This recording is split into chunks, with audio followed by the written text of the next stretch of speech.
Elijah Campbell. Let's get it. And Jen Jensen. On the Game Network and streaming on the 107.5 The Game app.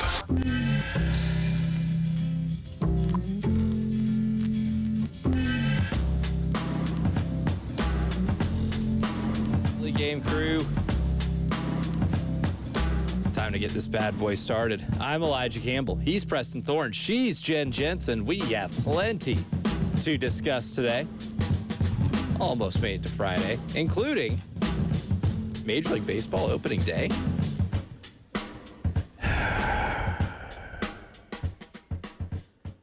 It's 6. It's not even 6:01. It's not. And you maybe be old guy. Opening night? What are we doing? Because they've been doing that for a bit. They've been trying to just tease this thing out. And I'm like, come on, man. What are we doing? This isn't a sport I feel like that should get like an opening night game. Like I feel like opening day is kind of the best part. Opening day is a thing for Major League Baseball, not opening night. Where a bunch of games are starting at once. Let alone opening night on Netflix. I wonder if anybody ever had a parent last night text them, say, hey, what channel's Netflix? Because it was bizarre. I mean, I didn't watch it, full disclosure. I saw, I went to dinner, got home, saw it was like a 5-0 game, and I was like, I don't want no part of this. Mm-hmm. And didn't end up watching much of the broadcast. I saw clips online, and we'll play a clip in the morning meeting from it, in which my favorite... I think the guy number one on my interview wish list, like interview bucket list, Jameis Winston, was on the broadcast team, not like the play-by-play broadcast team, but like the pregame show. And of course, he delivered. And we'll hear that here in about an hour and a half, as usual. But we'll get to this in a minute. But again, if you woke up from a coma, let's say when Preston was in prime baseball watching years in 1993. Right? And I'm looking for the Braves on TBS at 7:35. It's not happening. But they say it's opening night. They're playing on this thing called Netflix. And, oh, yeah, the Yankees are playing the Giants. Hold on a second. They don't play each other. Oh, almost everybody's playing an interleague matchup on opening day. What are we doing? The Reds are playing the Red Sox. It's all right, though. I will adjust and I will adapt. I will not get left behind. But, yeah, a lot of changes. 0 for 1. Oh, yeah, and the Giants have this guy that was just coaching last year. In college. Became the first ever guy to jump from college to MLB. A lot of things happening. Without any MLB experience. Yeah, a lot of things happening, but we'll get there. Yeah, that one's going to be interesting to see how that shakes out throughout the year. He's probably Major League Baseball's greatest guinea pig. We'll see. Right now, that's a big we'll see. Shane Beamer talked earlier in the week. We played a lot of it yesterday, but there is an interesting discussion on the objectives for Lenora Sellers. We'll do that in the next segment. And then, of course, Koki Riley joined Jack and Tyler yesterday. And for those who are familiar with the name Koki Riley, he writes for NOLA.com, and he's the one who wrote the story in which Paul decided to share with the world what he thought about the patience level here in Columbia, South Carolina. We'll hear part of that interview later this hour, but we're only 2 days away from the Sweet 16, Dawn Staley's 13th as the coach of the South Carolina Gamecocks, her 10th Sweet 16 as a 1 seed as the head coach of the South Carolina Gamecocks. And this one's going to be interesting because you're playing Oklahoma, and I assume you're going to play TCU if you beat Oklahoma. It would be an incredible story if 10th seed Virginia gets their way to the Elite Eight. I just don't think they have that much magic left in the tank. They already did their magic for the tournament. Yeah. Like they already did the wild thing, right? Which is go to Iowa and win, right? And as a team that was in the first 4, get 3 wins in. TCU's really good. Have a hard time imagining that's the case. So that's the path, right? It's looking like the path is you have Oklahoma and then maybe TCU. Now, my big question is, because we can talk all day about how many ways they can win to get there. I've said a lot this year. This team does have some basketball chameleon traits in terms of the type of games that they can win. But I'm more interested to see what can keep them from doing so. And if there's a handful of things that keep South Carolina from actually making it to the Final Four. Well, the short answer is no. as I look at the bracket. I don't think so. But the longer answer is last year it felt like we didn't want to talk about it, we didn't acknowledge it, but we always knew that the offense at some points was really clunky. And we knew that there were points when they would play last year where they couldn't get things going offensively. We kind of brushed it to the side, hope we would get over it. Thought maybe the day would never come. They eventually did have to pay that, and they had to pay it a couple times in the tournament. Oh, because they I would say Maryland, 3 straight games. Even I would say second round against Indiana, you got in a dogfight you probably didn't prepare to be in because the offense started off a little slow. We haven't seen that this year, and as you alluded to, they have that chameleon-esque nature where they can play various different ways. I don't see it happening. So my short answer to that is no. A longer answer is Olivia Miles. Yeah. I think Olivia Miles and a barrage of threes from TCU. Because here's the thing about TCU. TCU will take a lot of threes. And again, sorry to cut you off, but the women, you all cannot do this. And fams, we cannot do this. You can't look past Oklahoma. I get it. But we can. Oh, we can. Yeah. Oh, that's my favorite parts about this job is I love to put the cart before the horse. Yeah. They tell you all the time not to put the cart before the horse. You are frequently warned not to put the cart before the horse. But that's my favorite thing to do. Right. Right? What's the point of having a bracket if you're not looking ahead? I am like Maxine in the show Arthur, the Aardvark, where I'm looking at the sign and says, this sign can't stop me because I can't read. Right? I'm going to put the cart before the horse here, and I say you're going to beat Oklahoma pretty good. I don't like Oklahoma in this matchup because... Think they're going to whoop them? I think it's going to be a whooping. A, there's the revenge factor. And B, I just don't think a lot of the things that happened in the first meeting, which, again, went to overtime. I don't even think you played your C game when you played them last, and the game still went to overtime. I think there's a reason Oklahoma, at times this year, kind of became punching bagged by some of the best teams in the SEC, especially I think the LSU game in Greenville in the SEC tournament was kind of the perfect microcosm of that team, is that they somehow managed to hang around for the first half despite not shooting really well. So you're like, oh, well, this Oklahoma team likes to, let it fly. They are very up-tempo, very fast-paced. If LSU was to get in that type of game with them, this is the game that a team can run with them. And they commit a ton of turnovers. They take a ton of threes and miss them. They don't grab a lot of offensive rebounds. And that's kind of what they thrive on, right? They have a bunch of shooters. So sometimes their best offense is shooting like a 30-footer and having Reagan Beers rebound it and put it back up and in. Mm-hmm. Harder to do that against South Carolina. But I have 2 main things that I think may keep them from reaching the Final Four. Okay. One is the natural hot shooting night from the opposing team. Oklahoma has a little bit of that potential. They just haven't made a ton of the high volume of their threes all season long. So I'm not incredibly convinced that is likely. TCU, on the other hand, a little more likely for that type of doomsday scenario to play out. But the biggest one for me is Medina Okot foul trouble.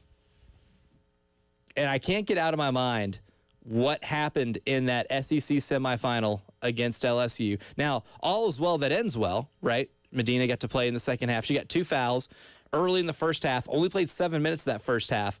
You were trailing at the half, and LSU was grabbing almost half of their missed shots. They had 8 offensive rebounds. That made a really big difference. And I think that's the reason why LSU was winning at the half. And you couldn't go out there in the second half of that game and have that same thing happen because you were going to lose if that was the case. But Medina stayed out of foul trouble, and her presence on the floor was enough for her to be a plus 15 in that game. And you want to know how many offensive rebounds LSU grabbed in the second half? 2. Went from grabbing 8 in the first to 2 in the second. You play good enough defense to force teams to have to shoot shots outside of the paint anyway. They oftentimes don't give up a lot of shots near the basket, and that's one of this team's superpowers is if you just look at, layup attempts in each game, South Carolina is going to shoot more layups and have more chances at the basket than their opponents every single game, right? That is an incredible advantage that they have. That is one of the reasons that's made them a 1 seed, the SEC regular season champion. However, that changes a little bit if Medina Okot's not in the game. She is a great rim protector. She is a great rebounder. It's hard to get rebounds over her. If she picks up a couple of early fouls and she does have to sit for an extended amount of time, you are going to have to rely on Miriam Dowda and Alicia Tornabese to be able to grab a lot of defensive rebounds and help Joyce out a little bit, because that would be a big rebounding burden on somebody who you're going to bank on to score 18 to 25 points in any single game. All right, so if you go down that path, I'll back up a little bit and say yes, because Oklahoma has a dominant big who has the potential to play on the boards, to be on the boards, be on the blocks, get the ball in the post potentially. So I will concede that because of that matchup issue. And Reagan Beers is really good. She is really good. She's really good. She's fun to watch, and she's tough, and she's really skilled down on the block. So there is that possibility that if Oklahoma has the discipline to play that type of game, that is a possibility. And that's the big thing with me is, do they have the discipline to play that kind of game, right? Like sometimes I think Oklahoma oftentimes plays way too much with through Aaliyah Chavez. If you look at usage numbers, Aaliyah Chavez's usage a lot higher than someone like Reagan Beers, and it really shouldn't. That should not be. Yeah, that should not be the case. Like, you have to play through her. I think that's the girl on that team that actually would concern me if I'm a South Carolina fan. That's the one where, if Medina does get in foul trouble, then maybe there is an exploitable element to this Gamecock team that Oklahoma can use, right? And you saw in that Oklahoma game that they lost in Norman in overtime was not Medina's best game. And I think ever since then, you saw the best version of her. Now, is Medina going to be the leading scorer? No. I mean, for most games, it's probably going to be Joyce or Tanaya or even Raven some games if she gets hot from three, or Tessa if she does what she did against LSU. Who could guard Tessa? And there are some games you could find yourself almost sounding like the Baja Men, because you're going, who? Because no one can do it, right? Who let the dogs out and who can guard Tessa can sometimes be the biggest question in these basketball games. But if Medina gets in foul trouble, you find out she's maybe the most important player on this team, because she does give them a certain type of advantage that you didn't really have last year. Because you had bigs, and Chloe helped save you in some games. But there is a different rebounding and shot blocking and just rim protection presence that Medina has that not a lot of players in college basketball have. Tall man, big man. That's right. And she is considered a big, not a tall. Now, when she's out there making threes, it might make you think otherwise if those are the only plays that you watch.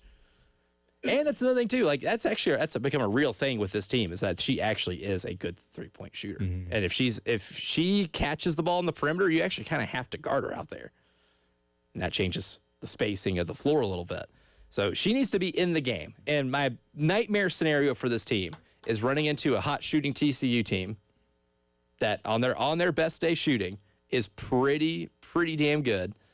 Or you get in a situation where you have to play long stretches without your best big in terms of doing the rebounding, defense, all of that. So that's what can keep them from going to the Final Four. I still think they end up punching their ticket, but we'll find out. And we'll find out Saturday, 5 o'clock, if they're able to beat Oklahoma. And then whatever time the Elite Eight game would be on Monday. But coming up next, Shane Beamer did talk this week, and one of the things he talked about were the objectives for 16. Lenora Sellers, looking for a real bounce-back year from a guy that we thought going into last year could be the best quarterback in college football. A lot of things changed since then, but what are the objectives for Lenoris this spring now that we're about halfway through spring practices? We'll hear what Shane had to say coming up next here in the early game. Wow, what a play! The Game Network. Columbia, Charleston, Florence, and Myrtle Beach. This hour of in-show listening on 107.5 The Game is sponsored by QC Kinetics in West Columbia, the non-surgical regenerative orthopedic specialists of the Midlands. Request your consultation today by dialing pound 250 and use keyword QC Kinetics. Broadcasting live from the Herndon Chevrolet studio. Herndon Chevrolet is your hometown dealer. Stop by today or shop online 24/7 at herndonchevy.com. Preston for the good folks at Integrated Media. I was scrolling X and I saw a picture of some of the work that Integrated Media has done. They had a multi-screen cave of TVs set up where this very fortunate person was watching all the games at one time. What are all the games? We're in the tournament time right now. Sweet 16, Elite 8, Final Four. It's happening. You can call the folks from Integrated Media, and they can get you set up. What can they get you set up with? Samsung Series TVs that are waterproof, Sonos outdoor speakers for TV and music, Wi-Fi that works on indoors and outdoors, so you can have all your devices playing at the same time and not have to worry about any silly lag times or bufferings. The folks from Integrated Media can get you help you set up. From home theater setup, adjusting your thermostat, monitoring your security system from your cell phone, Integrated Media is who you need to call. Call them at 803-948-8327 at integratedmediainc.com. Tags and title with approved credit. Call 888-320-6359 for details. The all-new JT's Kia is officially open with their new state-of-the-art showroom designed to make your buying experience fast, friendly, and hassle-free. Get grand opening 0% financing for 60 months on new Kias. Put no money down and JT's million-mile warranty. Plus savings up to 10 grand off new Kias and up to 5 grand over book value for your trade. Get to JT's Kia today, I-77 at Killian Road or Greystone Boulevard. I'm Jason Reynolds. You may wonder if you're better off hiring a big corporate law firm with hundreds of lawyers, or should you go local? I'm Stephen Samuels. With the Samuels Reynolds Law Firm, you get me, or Jason, or Michael, or David. You have your own lawyer who can go toe-to-toe with anybody from big law to big insurance. Here's how you know. Call 803-779-4000. You won't get a robot. You'll get Abby or Andrea or one of our other wonderful people taking your call. Samuels Reynolds. True injuries, true lawyers. Life matters. When residents near Orlando's International Airport go to bed each night, at least some of them share the same odd thought. Is there a bomb under my house? These folks recently learned that their 8-year-old neighborhood of nearly 2,000 homes was built on an old World War II bomb range that was never thoroughly cleared. Over 200 munitions have already been discovered, most of them on property belonging to the neighborhood middle school. It just goes to show you how important it is to know your home's foundation is secure. Jesus said a wise man builds his house upon a solid foundation, and then when storms come, the house stands firm. Of course, he was talking about more than a house. Jesus was talking about lives. What about you? Is your life built on a good foundation, or is there a bomb just waiting to go off? This is Pastor Stephen Chitty from Christian Life in Columbia. Remember, life matters, and so do you. Do you owe back taxes to the IRS? Whether it's due to job loss, a divorce, a new business venture, or you just didn't file your taxes, don't lose hope. Powerful relief programs are now available that can help you and may reduce or even eliminate what you owe the IRS. With the cost of living affecting millions across the country, Tax Relief Advocates is urgently notifying anyone with $5, $50, or even $500,000 in back taxes to the IRS to call to get relief options. With over 1,000 5-star Google reviews and an A+ rating from the Better Business Bureau, TRA is America's trusted choice for real tax relief. Relief options are now available that can give you a fresh start and peace of mind. End your tax nightmare today by calling our tax relief hotline. Dial 800-390-8478. 800-390-8478. That's 800-390-8478. Or visit TRA.com. Tax Relief Advocates. Real solutions for real people. It's the Game Network Traffic Report from the Schroeder's Towing Traffic Center. Broken down and need a tow or even free signage for your lot? Dial pound 250 and use keyword tow truck today. One accident to make you aware of this morning. That's Cedar Grove Road at Highway 378. Forecast looking pretty nice.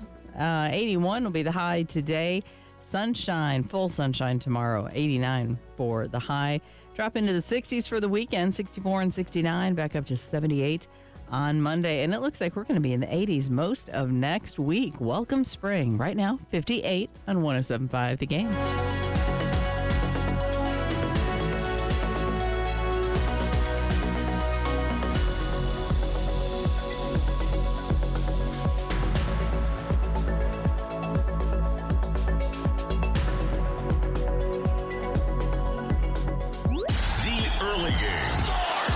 former Gamecock Preston Thorne, Elijah Campbell, and Jen Jensen on the Game Network, 107.5 Game app, and at the Game TV radio on YouTube.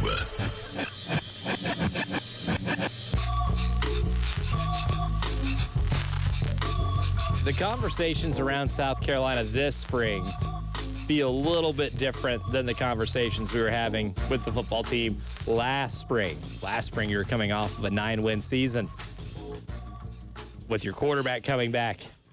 Top 15 expectations going into the next season. Made for a fun offseason because you were in discussions that you normally aren't in during SEC media days, during all of the silly talk season stuff. This spring, it's a little bit different. You're coming off of a 4-8 season, reaching quite the fork in the road here when it comes to the direction of your program. But you do have that same quarterback coming back, and that's Lenora Sellers. Looking for a bounce-back year. And, of course, when the offensive line was as big of an issue as it was, it could be a little hard for him to achieve those objectives, but there was a regression. I think anybody who watched Lenora Sellers in 2024 and then in 2025 could tell there was a little bit of a regression there. So this season, obviously not just big for this program, it's a big season individually for number 16. Shane Beamer talked about a lot of things on Tuesday. One of those things he did talk about, though, were the objectives that he has this spring for Lenora Sellers, and this should be cut 8 from yesterday's list.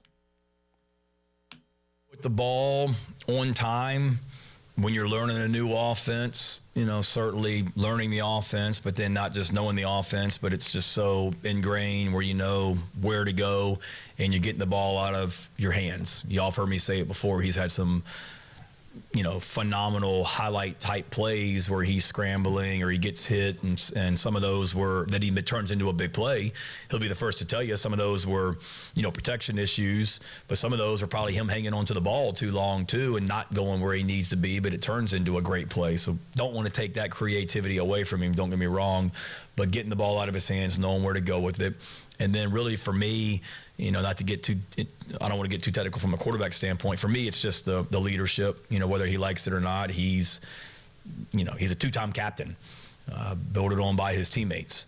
2024, he was voted a captain. 2025, he was voted a captain. So with that comes responsibility to whom, what is much is expected, much is required, and him being the leader that we need to be. That it may not always be your personality to be vocal and challenge people, but everybody's looking to you as the quarterback, as a two-time captain, and those leadership skills. That doesn't mean you have to be all of a sudden just screaming and yelling rah rah gob, but continuing to be the person you are and take an even bigger step from a leadership standpoint. And those are the things that I want to see, and I've really been impressed with him so far, John, in regards to those things. So there were two different categories here from Shane. There is the on-field stuff, and then there's the leadership stuff. I think we can address the on-field stuff first. Really an emphasis on getting the ball out quicker. And that's kind of the hard balance for somebody like Lenoris to try to find because he is such a great athlete. And when we see maybe the best plays that we remember from Lenora Sellers are the ones where a pocket breaks down, he bails out of it, and he's making magic happen. Didn't happen as much last year. Offensive line play did dip, but there were scenarios where I too thought he probably held onto the ball a little too long, right? A lot of quarterbacks face pressure. Maybe not the same volume of pressure, but that's what the number pressure to sack percentage is for, right? How many pressures actually turn into sacks? And last year, he had a very high number. You should never be north of 20%. He spent most of the season north of 20% with that number. Maybe the thing I think we haven't talked about enough when it comes to Lenoris and trying to analyze his game is how many times this year, because he will face pressure, even with a new offensive line. We're hoping it's not the same number of pressures, but he will still face pressure as he's still turning a lot of those pressures into sacks. I think this is partly taken care of by the new offensive scheme, because the previous offensive scheme was more so reading the whole field, even in the gun, taking a 3 to 5 step drop back, reading the whole field, maybe making 3 to 4 reads per play, trying to figure things out. That's not Kendall Brow's offensive system, right? It's going to be half the field he's going to be reading, and it's probably going to be one or two options on half of the field. And so I automatically think that the timing is going to be there, that the idea that I catch the ball 1, 2, 3, my eyes are directed to here. There's a lot more flow within the new offense. So I think a lot of that is going to be taken care of. And then 2, when you have that clear directive as far as what you're doing offensively, if things break down, Kendall Browse is, from what we've heard, is not telling them to hang out a little bit longer, stay in the pocket. That's not what Kendall Browse is saying. Kendall Browse is saying, hey, if you see something, take it first. And I think that's the way Lenora should play. Instead of see something, say something. See something, take it or take off, right? And I think that does play to his strengths a lot more. Is it better to prepare him for the NFL? No, but also does that matter here? Definitely no. We're not in the NFL. Yeah, this is college, right? We're trying to win games here. The objective is to win games here. Somebody else's job will be to do that, right? It's not the college coach's job to develop him for the next level. It is to get him good for the level he's playing at. And I think he's definitely kind of maximized when you do let him a little more free to use that athletic ability that he has, that maybe no other quarterback in college football has. His separator is something that we just didn't see a lot last year. Like, his superpower was something that was kind of kryptonited throughout the year in 2025. And I think that's one thing, if you want to reach any of the goals that you have ahead in 26, you need that version of Lenora Sellers that is tapping into that superpower. Yeah, he has to be able to improvise within the game plan. And you always you say it often, and I love music too, but it's sort of like the jazz improv, yes. Being able to improv. He has to be able to, yes, I know the notes, yes, I know where I'm supposed to be playing, but I might hit here or I might hit here, but I'm still within the bounds of whatever system I have set up. But I have to be able to move freely within that, and he has to be given a permission to do that. And I think they tried to keep him more like a marching band last year, as opposed to a jazz band. And I think when Lenoris is really clicking, it's going to be a little bit more free flowing and improv, and that's what makes him special. My favorite jazz instrument, the saxophone. Nothing gets me going quite like the sound of a very well done saxophone solo. Lenora Sellers, the saxophone, sometimes it is time to do the solo, right? Everything else is fine and good, and that's what makes the band what the band is. You belong to the city. Glenn Fry, man. You got that nice sax. Yes. Oh, I love it. I love it. But sometimes that's what Lenoris has to be, is to be the saxophone that takes over and does the solo every now and then, right? That's what he needs. Actually, that could be his walkout music. Goes out on the field. You belong to the city. You belong to Columbia. That's true. Yes. Mm-hmm.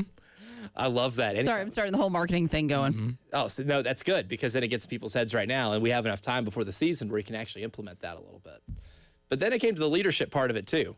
And I think that is when you're voted a captain, there is, again, what Shane said, those responsibilities. Since the second year he has been voted to be a captain.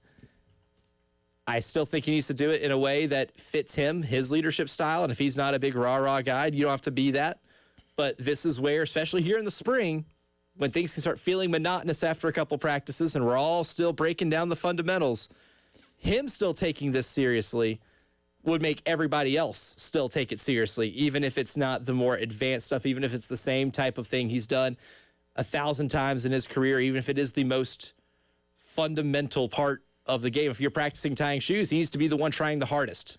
He needs to be doing it. And again, we don't want Lenoris to fall into an Aaron Judge situation, right? Where he's got up in front of the team and he has to fire up the crowd, and that's just not what he does. He was voted the captain 2 years ago because he's the best player. Yes. And that happens, right? Sometimes they look and say, you're the best player, we want to follow you.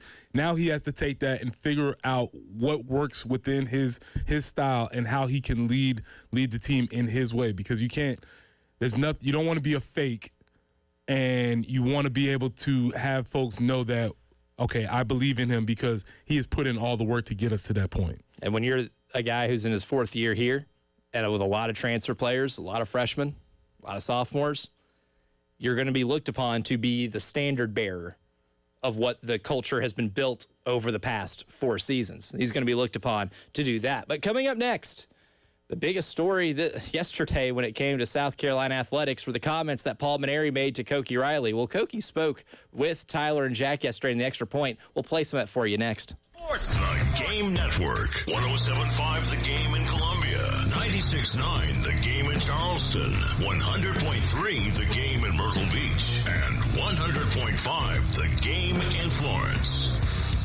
The Game phone lines at 803-404-6100. Sponsored by AAA Heating and Air. Now offering 12-month payment plans on all HVAC or electrical repairs with no credit check. Online at callAAAtoday.com.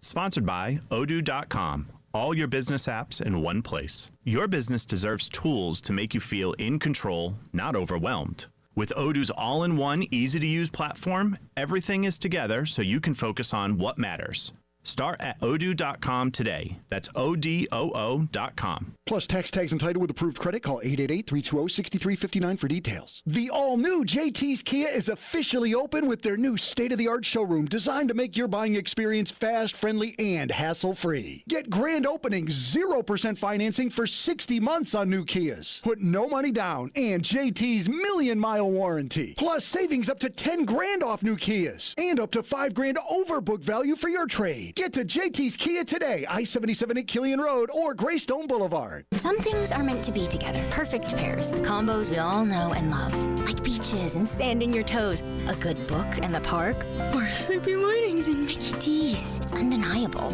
My personal favorite pair to help me start the day? The toasty $2.69 sausage McMuffin with egg paired with a $2 any size iced coffee. With 20 grams of protein in one sandwich and bold coffee to power my day, there's no doubt I'd call it the perfect McDonald's match. Ba-da-ba-ba-ba. Prices and participation may vary. Cannot be combined with any other offer or combo meal. Are you a small business owner, a church, or other entity in need of a new HVAC system? AAA Heating and Air has exciting news for you. AAA Heating and Air now offers financing to qualified organizations to aid them in installing a new light commercial HVAC system. It's as easy as calling 803-677-1500 for a quote or finding them online at callAAAtoday.com. Tell them Jay Phillips with 107.5 sent you.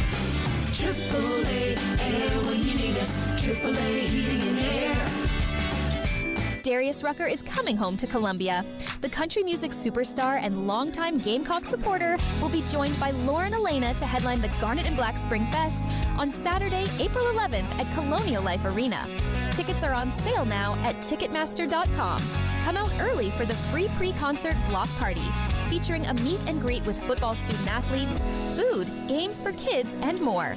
For more information on the Garnet and Black Spring Fest, visit GamecocksOnline.com. Vista Roofing, your local CertainTeed Select Shingle Master. Looking for a roof that's built to last? Trust the certified experts at Vista Roofing for professional installation, top-tier materials, and peace of mind backed by industry-leading warranties. From repairs to full replacements, Vista Roofing delivers durable results and exceptional service. Call now or visit VistaRoofingINC.com to schedule your free estimate. Vista Roofing, raising the standard one shingle at a time. Sponsored by Progressive Insurance. Progressive can help you protect your home, auto, boat, motorcycle, ATV, and RV, and more. And if something wasn't mentioned that you had in mind, find out if it can be covered at Progressive.com or 1-800-PROGRESSIVE, because it probably can be.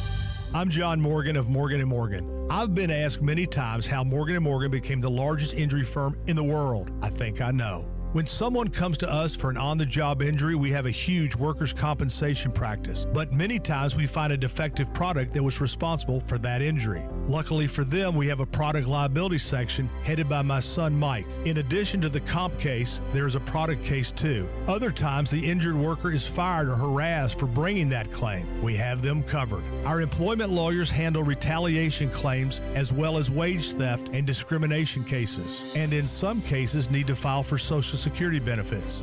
No problem. We became big for a reason. 30% of our new cases come as referrals from former clients. Hiring us is easy. Go to forthepeople.com on your mobile device or computer, or call Pound Law on your cell, pound 529. Morgan & Morgan. Injured? Dial Pound Law or visit forthepeople.com for an office near you.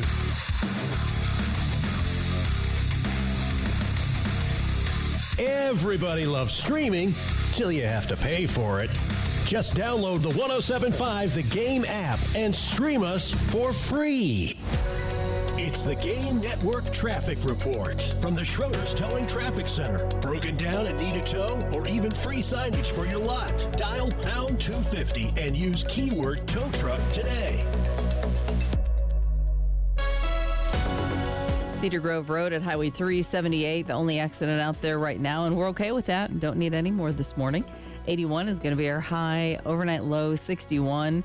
And then tomorrow, sunny and 89. We get into the 60s for the weekend before we get back to about 78 on Monday and 80s the rest of next week. Looking good. 58 right now on 107.5 The Game.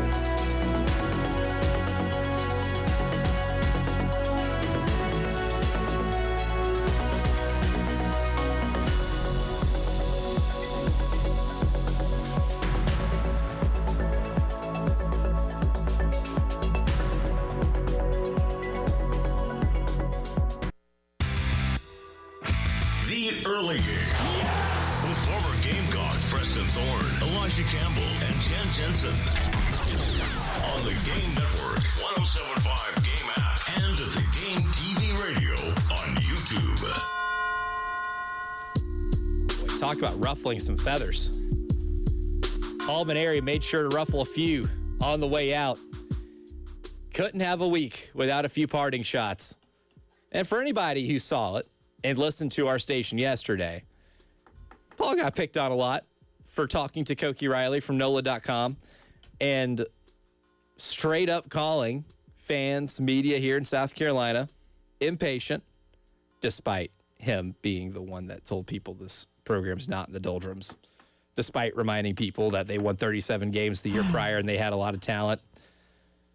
It'd be one thing if you were at the same level and you just never got over the hump, right? I think people could live with that. Disappointed, yes, but I think we could have lived with those results. But what you can't live with is having the worst season that you ever had, or that you had since joining the SEC. And then what you can't live with is what started this season. Being on pace to have the worst season. To have a worse season than last year. Worst season than the worst season. And when he says, when he first got here and said, there's so much talent, okay, I think there is talent, but clearly you didn't even know how to cultivate it. Now, this is going to be a long cut because there's a long answer from Koki Riley, but he was asked, this will be cut one, he was asked by Tyler and Jack on the Extra Point yesterday about the impatience comment. Yeah, I think overall,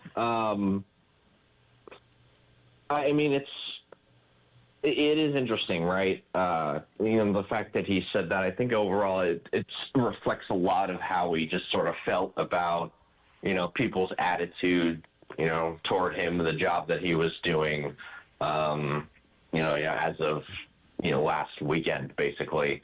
And I think that, he did say, I don't have a 3 or 5 year plan, I have a 1 year plan. That makes sense for a guy who wanted to come in and just win right away. But, I don't think he realized when he said that all the work that he needed to do to get that program back to where he wanted it to be and where the fans wanted it to be. And I think when he realized that, then he sort of saw, okay, this is more like an LSU rebuild. When the first time he took over LSU, he needed basically, a year and a half to get that thing up and running. And as I've tried, he didn't get that year and a half. Not saying that he should have, but that's kind of how he views it, I think. I'm not the man, but I did talk to him. So I think that's kind of what it probably means or probably sees his comments as. But those are still pretty stark words for this program, for its fans, for the media. I'm definitely not going to blame the fans and the media for having high expectations. I mean, South Carolina's last program to win back-to-back national championships, and it's a program that should be contending for them year in, year out. So the fact that they're not right now, and the fact that they've just been this poor for the last year or two, of course they should be very, very upset. And I don't think Paul's choice of words were a good one at all. And I think that, but at the same time, like, I can kind of see what he's trying to do when he's saying that, while trying to square it with what he said at the press conference too. But, you know, you could also say, and I'd probably say this too, like, maybe know exactly what you're trying to get into, you know, before you're saying one thing that seems completely contradictory to the other. And you can probably say that about a couple different things that he said in this interview. So, yeah, I mean, it's a little nuanced, but I think overall, like, it's just a very tough thing to totally square. Now, for reference, Koki did allude to that first year where he said Paul might need, or thought it was going to be a lot easier when he got here, and didn't realize how much of a, quote, rebuild it had to be. And he alluded to the first year at LSU. And for reference, that year at LSU, 29, 26-1 overall, 12, 17-1 in the SEC.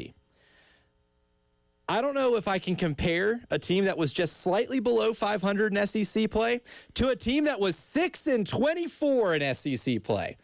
What are we doing here?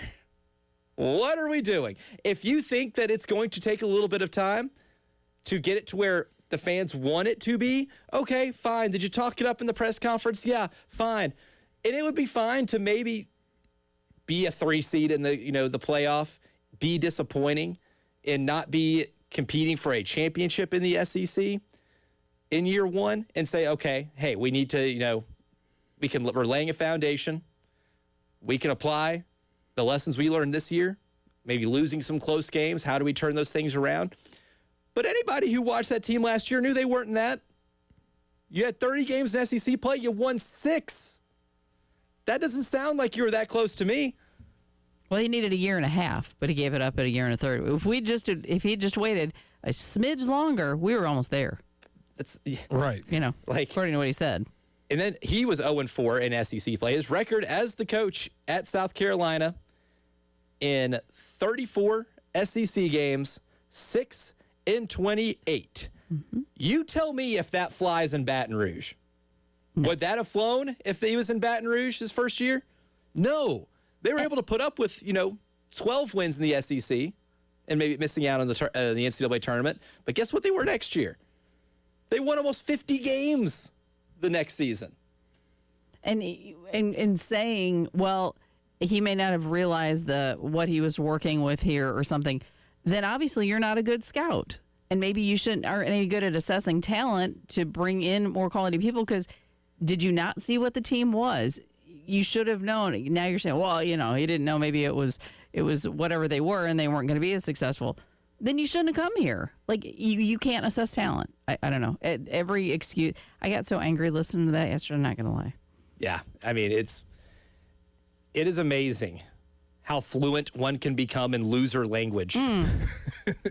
Loser language. Lou Holtz, rest in peace. Blame, complain, make excuses. That is what Lou Holtz would consider loser language. And I believe he had the trifecta. Oh, he pulled it off yesterday. He blamed the media for not being patient enough. He complained about his living situation, and he made excuses for the reasons why they didn't win it. The total trifecta of loser language, according to Lou Holtz. Goodbye. Goodbye. We don't need that. You know what? And all of that probably was a negative energy that was the team was picking up on, no question. Yeah, absolutely. Yeah, this guy doesn't want to be here. Yep. Yeah, that's contagious. When it comes from your leader, that type of stuff is contagious. Yep. What's amazing is, how we've all, in high school taken foreign language classes. They're the kids in class that are really good at this, and they're going to let you know they're really good at it. But then there's always the one kid there, too, that does not speak the entire time, is only here because they have to, but then when they have to give out, the full sentence and speak, an entire dialogue in that language, they kill it. And it's like, wow, you're borderline fluent, but I would never know because you're sitting here doodling the entire class. That was kind of like Paul Maneri, right? He's been winning his entire career. I didn't know he was this fluent in loser language. We just did the exercise, and the guy sounded like he was fluent. He speaks loser language fluently. Right. Yeah. So, I mean, if you're taking, a road trip, I guess maybe to Losertown, you need somebody to be able to speak the language.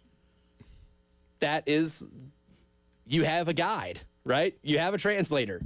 But I do appreciate Koki for letting him get that off, letting him say what he had to say, because now we get a chance to see how he really felt the whole time. Absolutely. But coming up next, though, more Shane Beamer comments. 4 wide receivers in the field next year. How's that make Preston feel?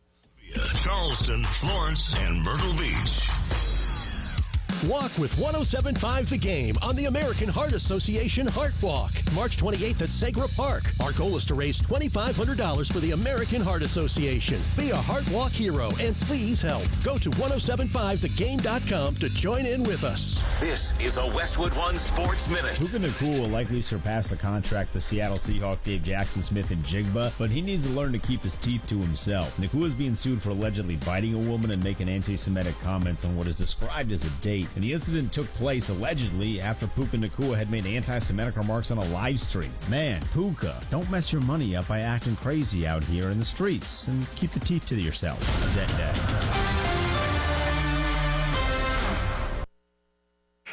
What if your instincts could pay off? With Robinhood Prediction Markets, you could put your sports IQ to work on the games you know best. It's not you against the house. It's you participating in a live market. Buy or sell your predictions all game long. Trade every play with Robinhood. Visit Robinhood.com/predict. That's Robinhood.com/predict. Futures and cleared swaps trading involves significant risk and is not appropriate for everyone. Event contracts are offered by Robinhood Derivatives LLC, a registered futures commission merchant and swap firm. On MLB opening day, baseball isn't just back, it's back on NBC and Peacock. And leading off, it's a coast-to-coast doubleheader. First, the Pirates take on the Mets in NYC. Then in primetime, the Diamondbacks visit the World Series champion Dodgers. Let's start the show. MLB is back on NBC and Peacock. Today, 1 p.m. Eastern and 8 p.m. Eastern. A better life with Dr. Sanjay Gupta. We've been talking a lot lately about alcohol.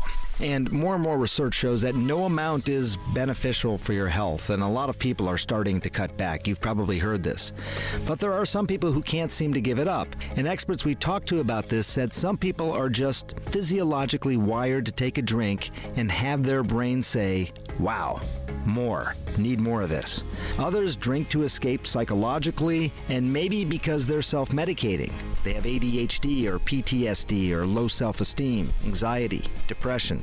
There's an old adage, if drinking is a problem, you've got a chance. If drinking is the solution, you've already lost. And at that point, you might need to get some professional help to stop drinking, or at least cut back. And that's nothing to be ashamed of.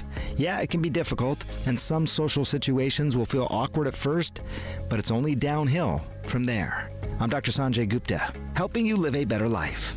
African Americans are the most likely to die from colorectal cancer. So please, get screened starting at age 45.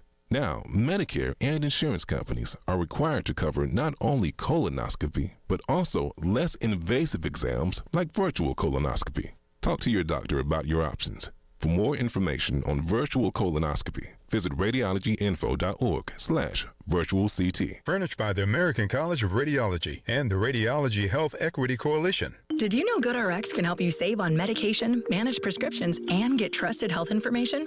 If you're one of the millions living with a heart condition, check GoodRx for an easier, more affordable way to manage your health. GoodRx offers common heart medications for under $30. Just search for your prescription, find the best price, then show your pharmacist the GoodRx coupon. And it works whether you have insurance or not. To start saving and better manage your heart health, download the free app or visit GoodRx.com today. GoodRx is not insurance but can be used instead of insurance, including Medicare and other federal and state-funded programs.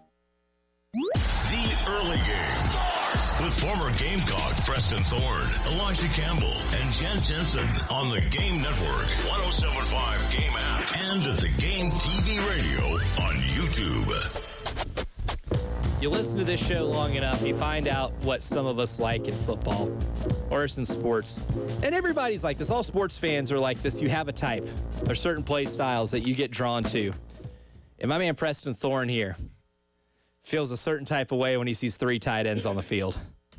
13, baby.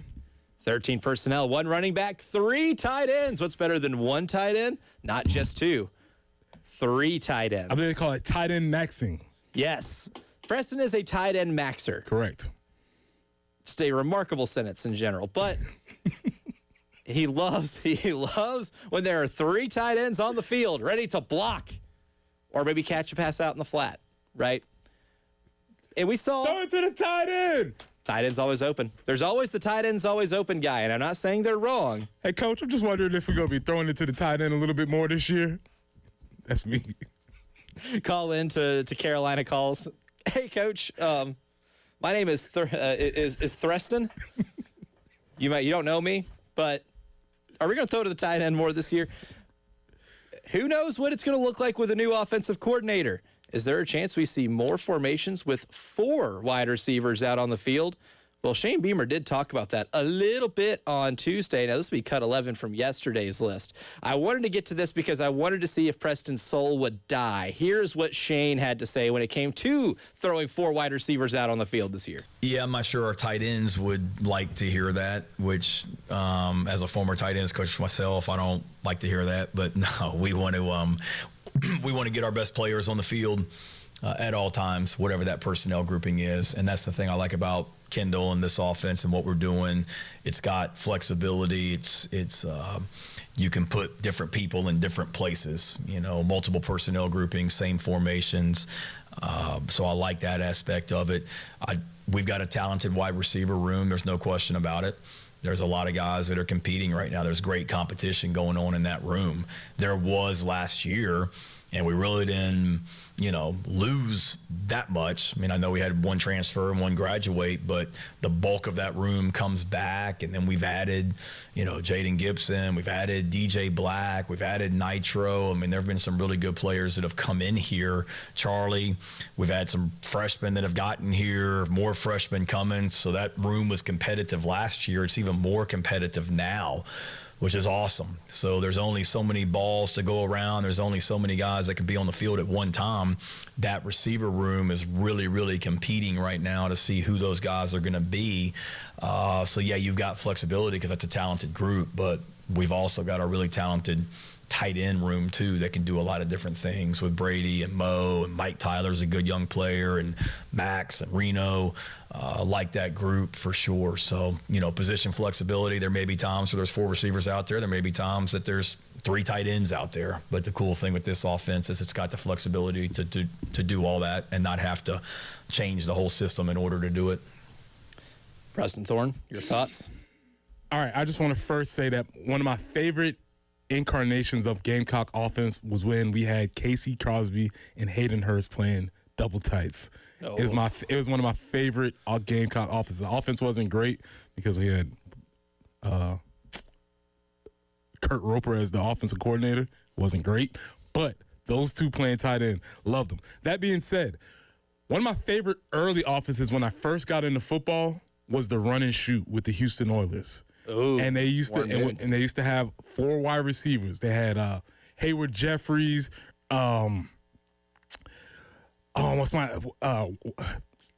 Wesley Slaughter. They had a bunch of dudes, wide receivers, right? So in my early years, it's really, really fun. That being said, if you got a bunch of dudes that can make plays, put them on the field, especially if you have a couple different types. If you have Nick Harbaugh, who's tall and he can run straight down the field, you got a bunch of little slot guys that can do that. You got a possession receiver. If you have all of those different things, it's not my first choice. Right. I'd be like Spurrier in this situation, like, all right, do it if it works. Reluctantly give the ball to Marcus Lattimore 40 times. Okay, whatever. I prefer to do this. Wouldn't be my first choice, but if you have the dudes that can do it and you have the quarterback that can get them the rock, I'm all for it. I'm all for wins first and foremost. When it just comes from aesthetics, though, I love more 4 wide receiver. Okay, what's your favorite type of 4 wide receivers? Do you like trips? Do you like dubs? Do you like what do you like? What do you like going on? I think aesthetically, I like dubs because I think there's more big playability there. Trips is more like I'm expecting a bubble screen or something of that nature. If I was offensive coordinator, which basically just is me playing NCAA football on the on the PlayStation, I am an absolute sucker for mesh plays. Mm-hmm.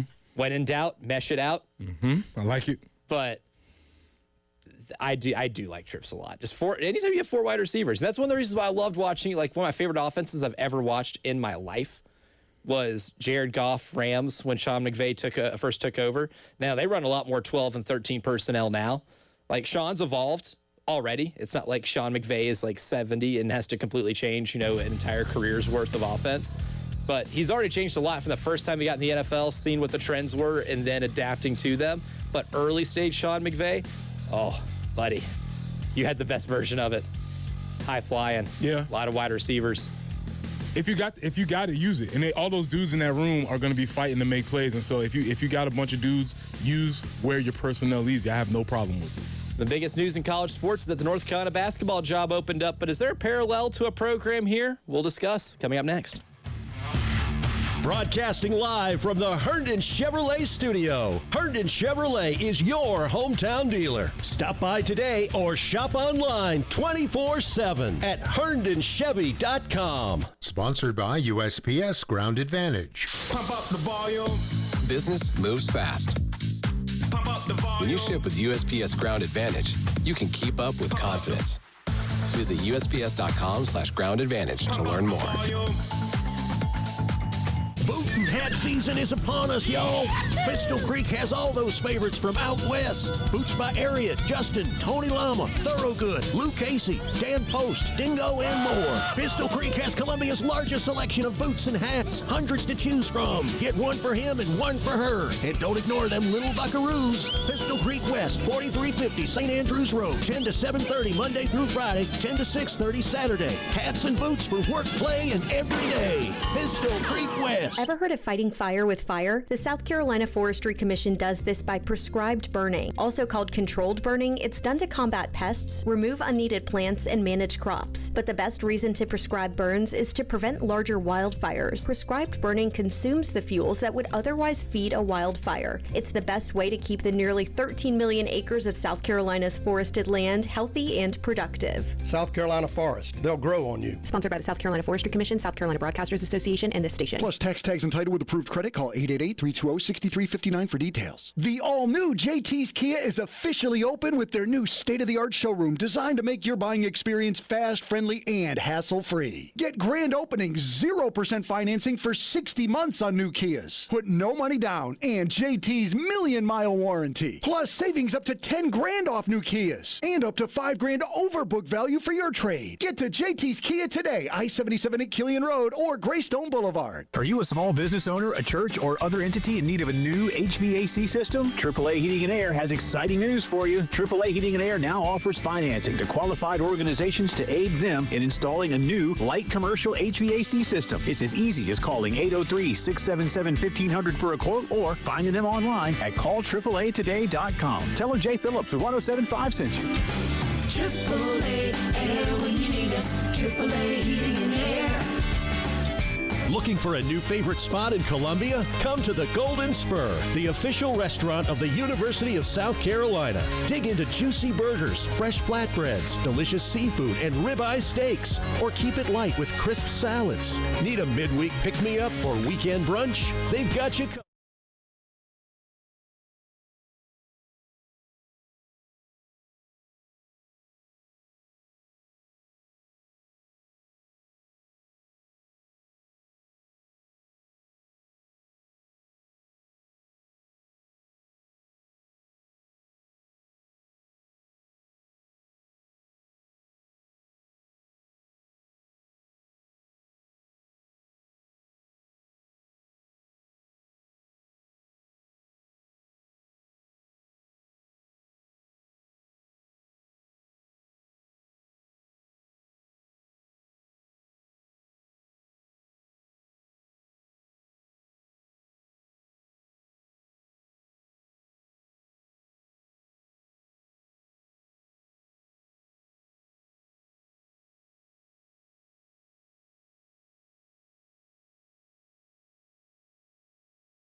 guys, North Carolina can't go out and get a scoundrel.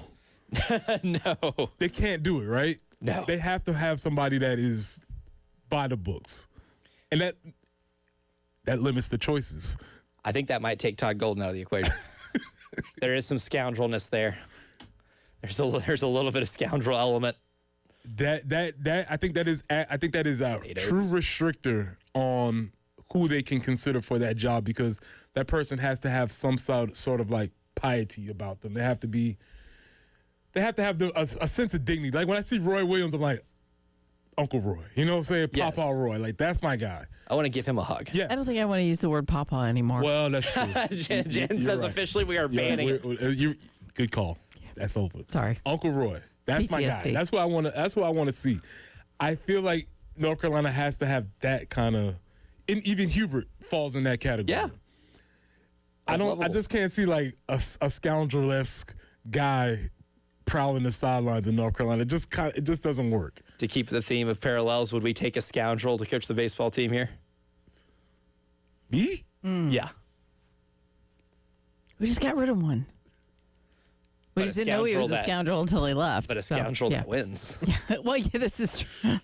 I was thinking about that because I was like, okay, I was very much fast forward in the future. Like, let's say this Tony Vitello thing doesn't work with the Giants, and he's like, he wants to come back and coach in the SEC. There's a chance that doesn't work. Like, how would I feel about that? I was like, I don't know, man. I don't know. That's a great question. Yeah, I mean, and it is. It's a moral dilemma because it's like, do you want the wins more than you want the good guy, or And also, let me be very clear, because I don't want to besmirch his name. Tony Vitello has done nothing wrong except be annoying. Right. When Correct. I say scoundrels, yeah. When I say scoundrels, I mean you've been officially investigated by a governing body. There you go. That's a good clarification. Let me be clear about that. Like Will Wade and Sean Miller will always be scoundrels because they had their phones wiretapped by the FBI. That will automatically make you a scoundrel. You are put into that category. Yeah. And certainly later in the hour, we will discuss what a year it has been for the coaching scoundrel. Scoundrels are up. Oh, they're back. It is a great year to be a scoundrel. Maybe there are plenty of good years to be one. This is a great year to be one. But coming up next, though, it is the early game morning meeting. Preston did mention Tony Vitello. He coached his first Major League Baseball game last night. How did that go? And it's opening day. What are the things that we're excited about the Major League Baseball season, including what are fair expectations for the Atlanta Braves? We'll discuss all of that and more coming up next. All my sports. The Game Network. 107.5 The Game in Columbia. 96.9 The Game in Charleston. 100.3 The Game in Myrtle Beach. And 100.5 The Game in Florence. If the Gamecocks hit a grand slam, you can win cash. It's the Crescent Construction Grand Slam Giveaway. If the Gamecocks don't hit a grand slam, the pot goes up $25 a game. Just go to 1075thegame.com to register. Broadcasting live from the Herndon Chevrolet studio. Herndon Chevrolet is your hometown dealer. Stop by today or shop online 24/7 at herndonchevy.com. President for our friends at Absolute Glass, the premier glass company of the Midlands, offering auto, home, and business glass repair. If your glass is damaged, shattered, cracked, or broken, they can handle the job. If it's a cracked windshield, no problem. They'll come out to your location and they'll replace it for you, usually for free, and they'll work directly with your insurance to take away the headache. That's right. They'll come out to wherever you are. School, home, work, it does not matter. Absolute Glass will come out to you and take care of the job for you. Now, if you're at home, you're looking to increase the value of your home, Absolute Glass can take care of that for you too. Windows, mirrors, shower enclosures, if you can see through it, Absolute Glass can do it. So check them out online at AbsoluteGlassInc.com. That's online at AbsoluteGlassInc.com.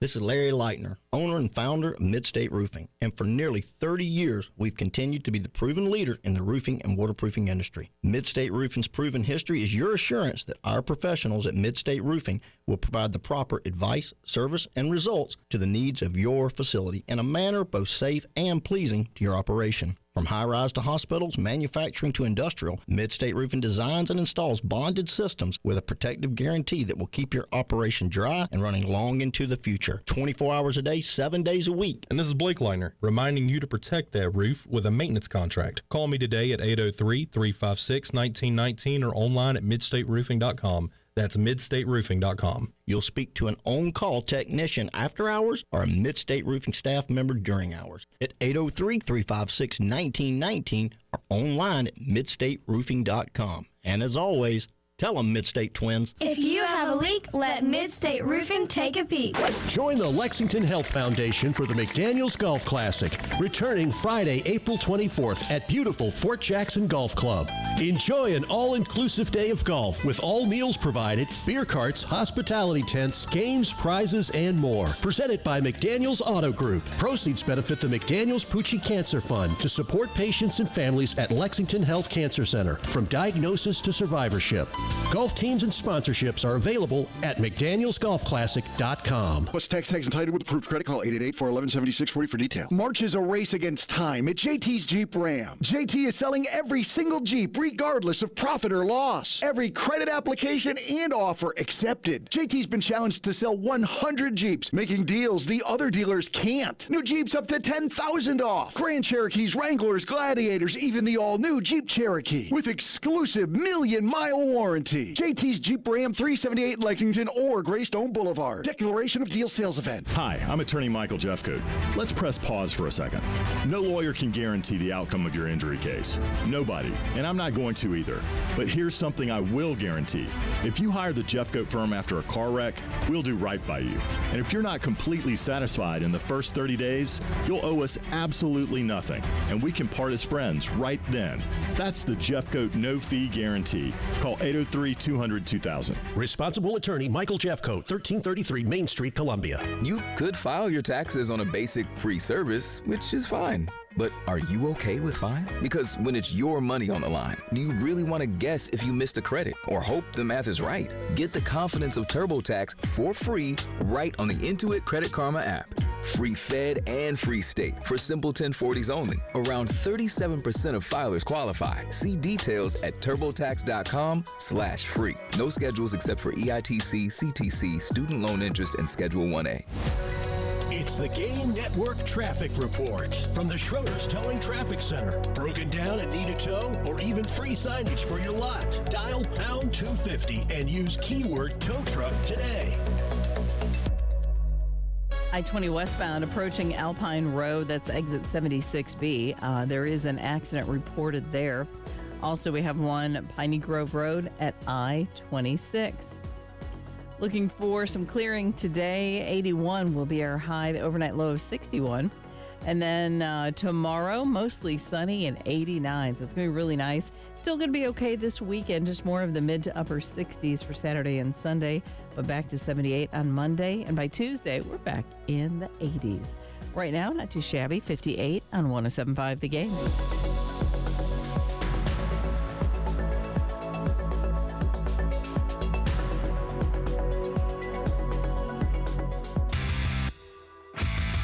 Early game. With former Gamecocks Preston Thorne, Elijah Campbell, and Jen Jensen. On the Game Network, 107.5 Game app, and the Game TV radio on YouTube. On three. Hey, we out to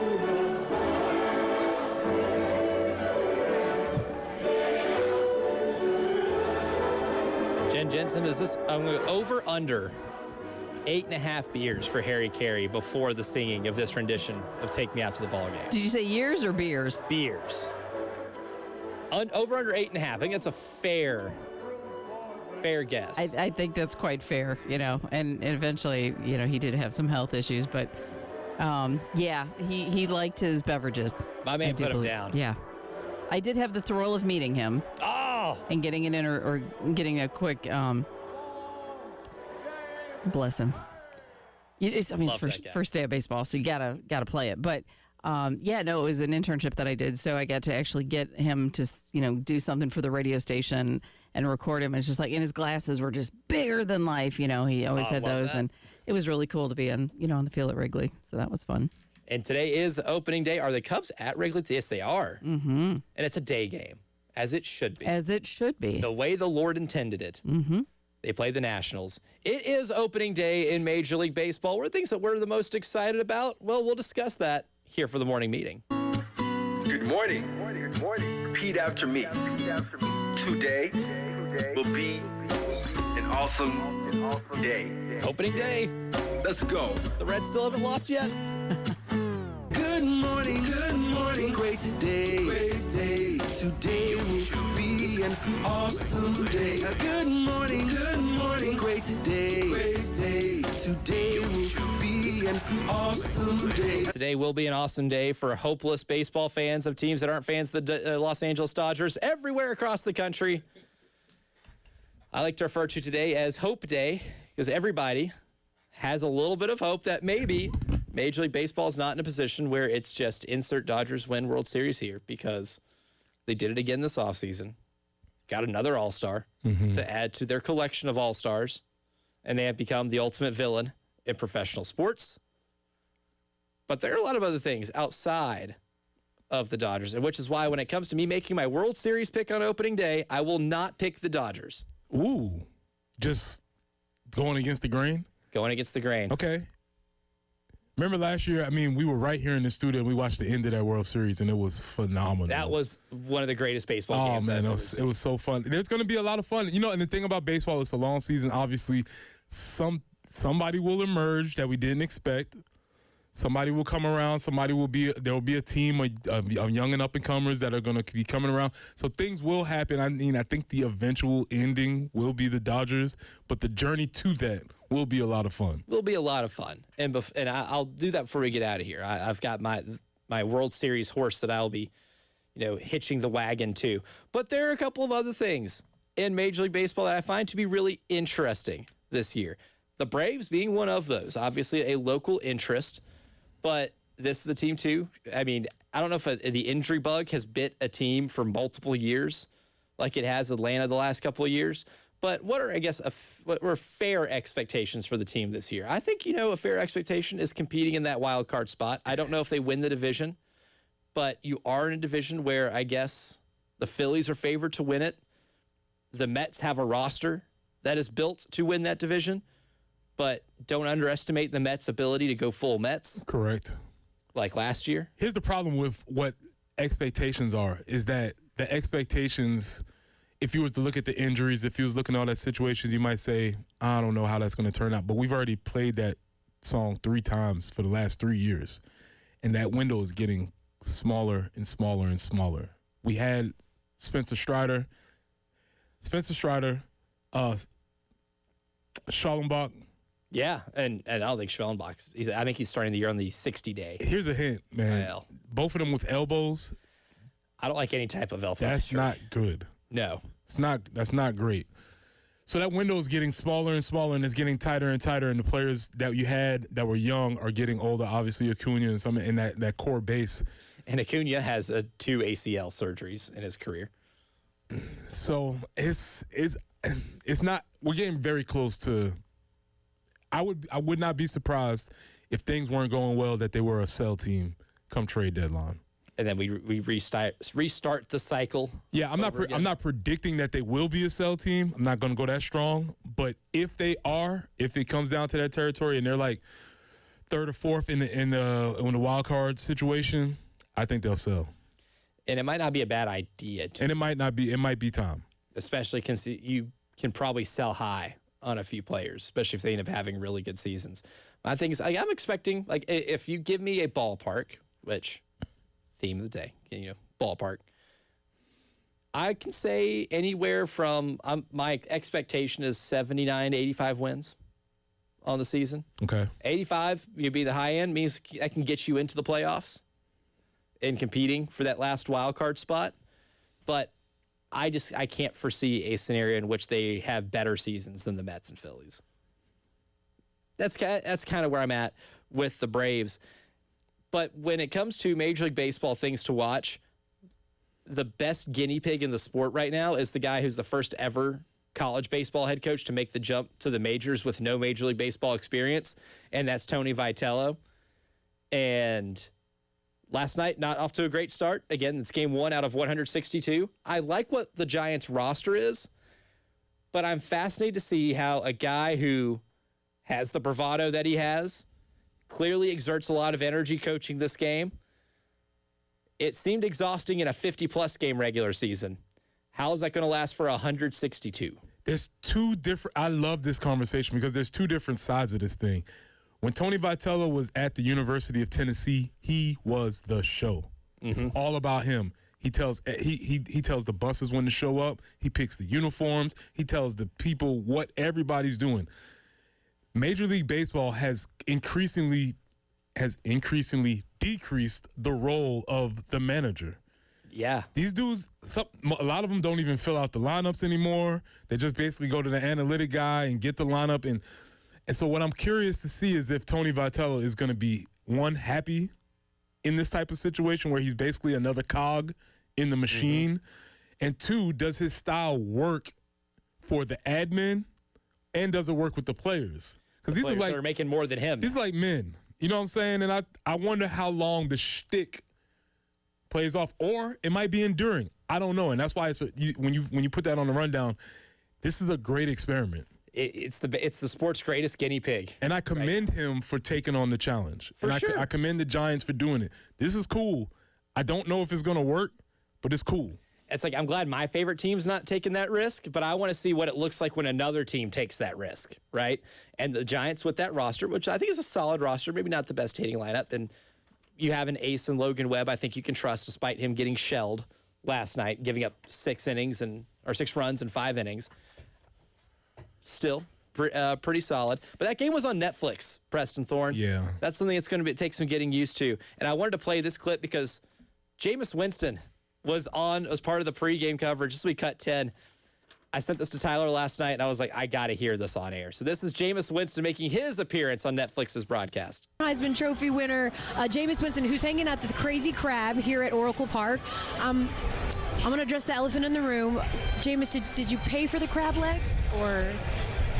Well, Elle, I may or may not be plotting to find ways to get some fresh crab legs, but a trusted source told me that ever since Barry Bonds retired from the San Francisco Giants, that sales have skyrocketed due to the decrease of baseball-related crab deaths.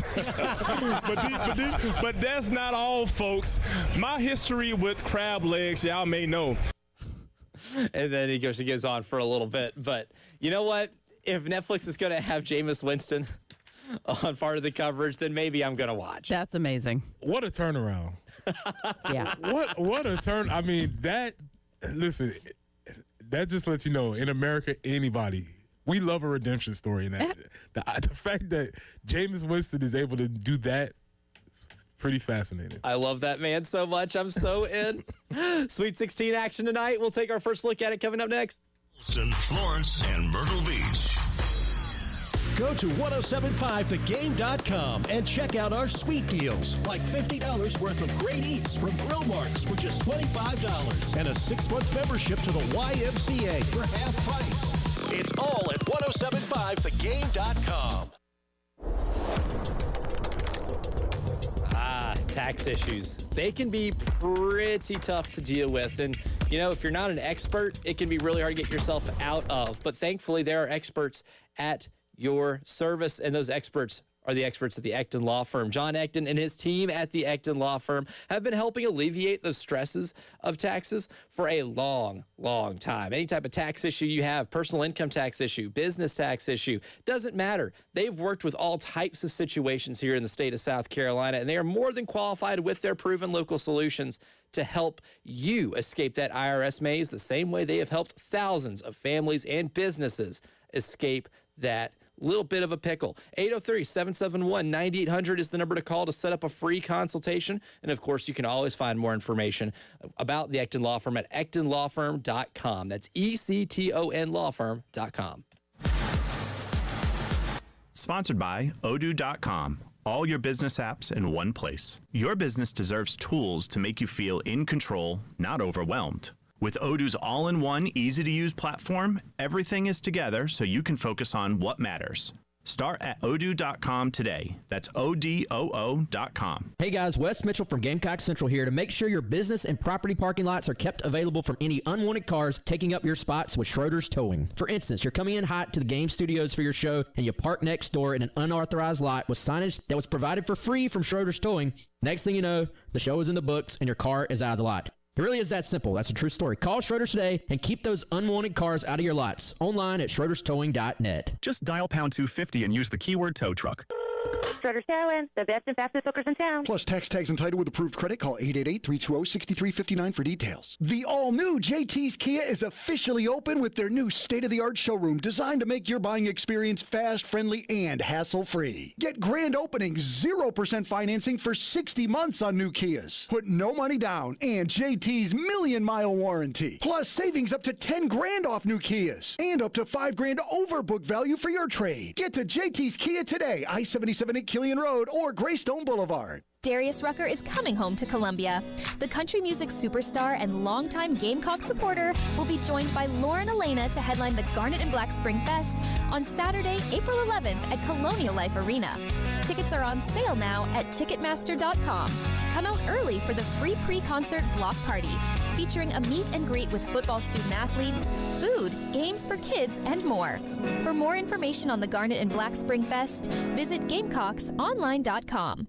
Don't let tax refund worries hold you back. File now with TurboTax on Intuit Credit Karma. They'll find every credit and deduction to help you get every refund dollar you deserve, or your money back. Start filing today in the Credit Karma app.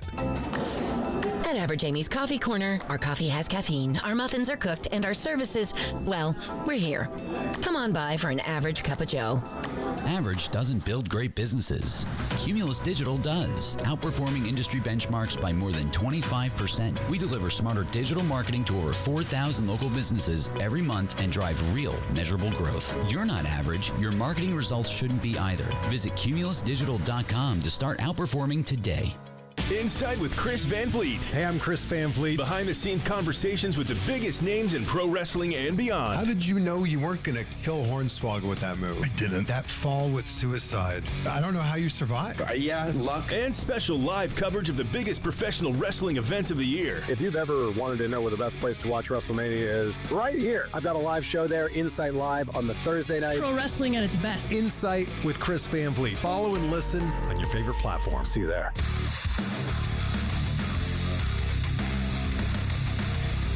Everybody loves streaming till you have to pay for it. Just download the 107.5 The Game app and stream us for free. It's the Game Network Traffic Report from the Schroeder's Towing Traffic Center. Broken down and need a tow or even free signage for your lot? Dial pound 250 and use keyword tow truck today.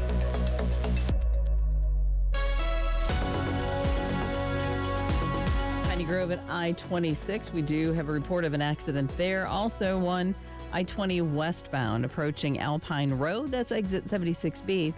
And Cox Ferry Road near Nazareth. It's kind of between Sherwood and I-20. Also an accident slowing things down. 81 is going to be our high today. 89 with sunshine tomorrow. Then we're in the 60s for the weekend before we get warmer again on Monday. Right now, 58 on the early game.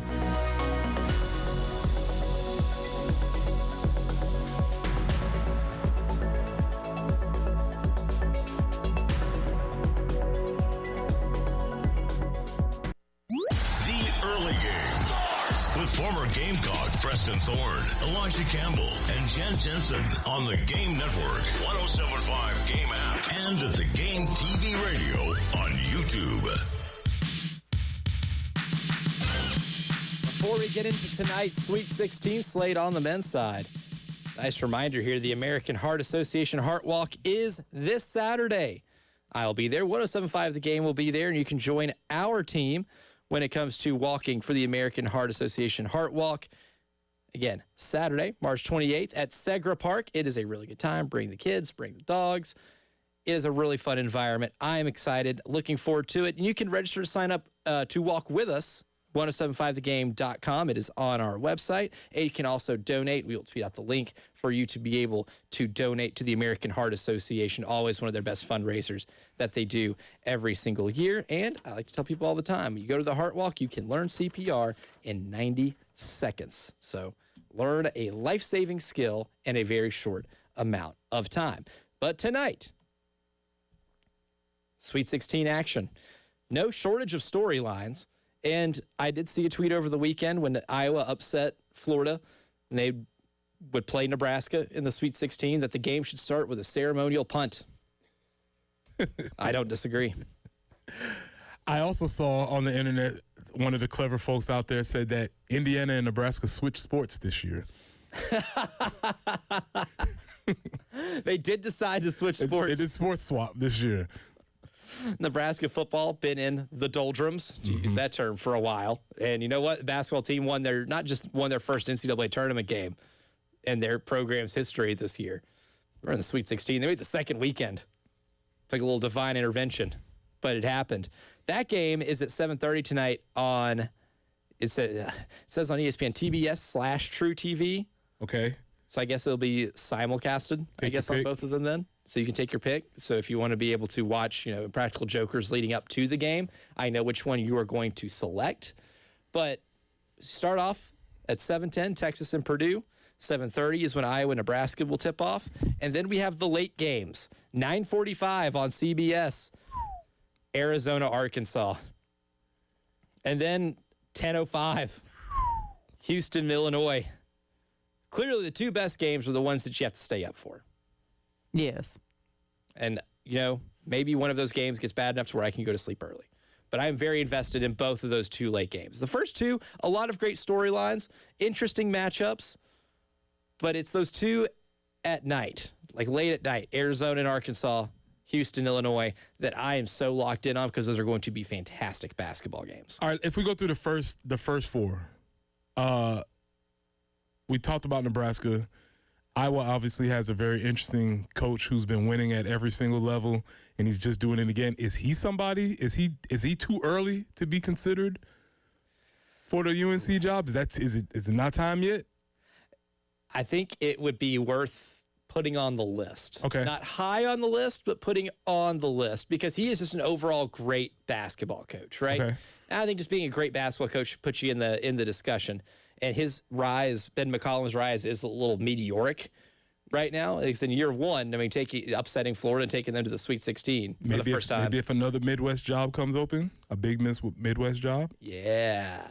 Kansas, which may or may not open. Something to watch. That being said, did we expect Texas to be here? No. Too inconsistent. Now, at the beginning of the year, if you told me Texas makes the second weekend of the NCAA tournament, wouldn't have been surprised because the roster's really good. But then as we went through SEC play and I watched them play this year, it was so inconsistent. And sometimes it was just like, give Dalen Swain the ball and everybody else get the hell out of the way, right? That's kind of what it felt like for a large chunk of this season was Dalen Swain hero ball. But they're starting to get a lot more production out of Jordan Pope, the guy who's been playing college basketball for a while. Tremont Marcus playing his best basketball right now.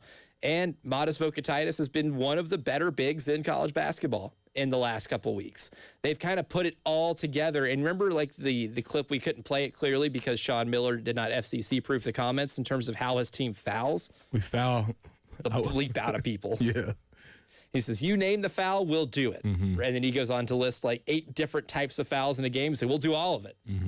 Well, they've stopped doing that, right? They've played better defense without fouling. And if that's the thing that's held them back, then they've kind of handled their own kryptonite a little bit. That would maybe explain how they've gotten to this point despite underachieving during the regular season. I am surprised to see what if you had told me, like in early February, mid-February, this team would be in the second weekend of the NCAA tournament, would have been stunned. But this is also a game historically Purdue loses. When they are a 1 or 2 seed and they play a team that is a double-digit seed, regardless of who it is, getting flashbacks to St. Peter's a few years ago, this is a game they historically lose. I think it's a 7.5 point spread. I think this game actually ends up being really close. Okay. And Sean Miller, we'll get to this in the next segment. You're the scoundrel. if it sticks on theme, the man might be playing for a spot in the Final Four. All scoundrel Final Four. That being said, is this only about Darius Acuff with Arkansas? That's the main storyline because Darius Acuff is that good. I think that guy has played himself into it. In the year of the freshman in college basketball, he may be the best one that isn't one of the big three. And the big three being DeBanza, Peterson, Boozer. I think there's a really good chance he ends up being just as good a pro as a lot of those guys. He's a walking bucket. Like the guy's going to get 30 almost any given night. This is the best test he's going to have though because Arizona does really great on-ball guard defenders that are big and have size. Like Jaden Bradley's a great on-ball defender. Braden Burries is a lot bigger and can D up a little bit. This is maybe the best defensive test he's had in a while. I saw John Wall say that. And John Wall knows ball. Great analyst. He's good at this. Man, that's really cool that he's so good at this. He said that Darius Acuff is Cal's best scoring point guard ever. Agreed. Including him. Yeah, I'd agree with that. That's a list. And that is a list of fellas who have gone on to the next level and made a lot of money. But the matchup of Darius Acuff against those guards and those bigs on the interior, that's beautiful. That's great basketball. And then tonight, too, Illinois, top 2 offense. Now, they were the number 1 offense in efficiency for like a month and a half from like late January to mid-March. And then Purdue kind of passed them because of what they did in the Big Ten tournament. But still, an elite offense against one of the best defenses in college basketball. That matchup alone, if you're just a fan of the game, is going to be must watch. Yeah, and if you find yourself doing the Leonardo DiCaprio, it's Brad Underwood. You remember him. He was our guy. He was here. Watch out, Brad Underwood. If that Kansas job opens up, heard some stuff. Okay.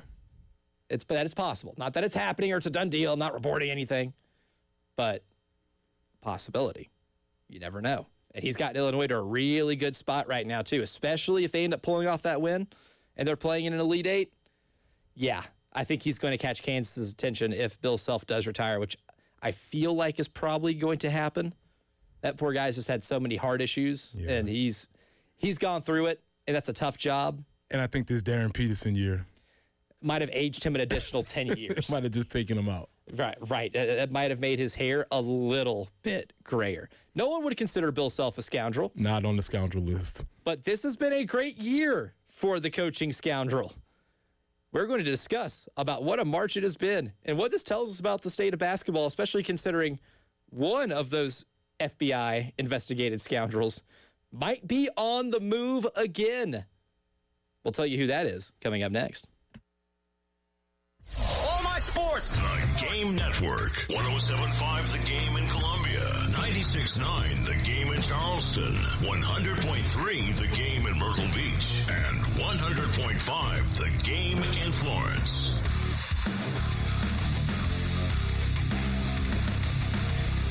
Everybody loves streaming till you have to pay for it.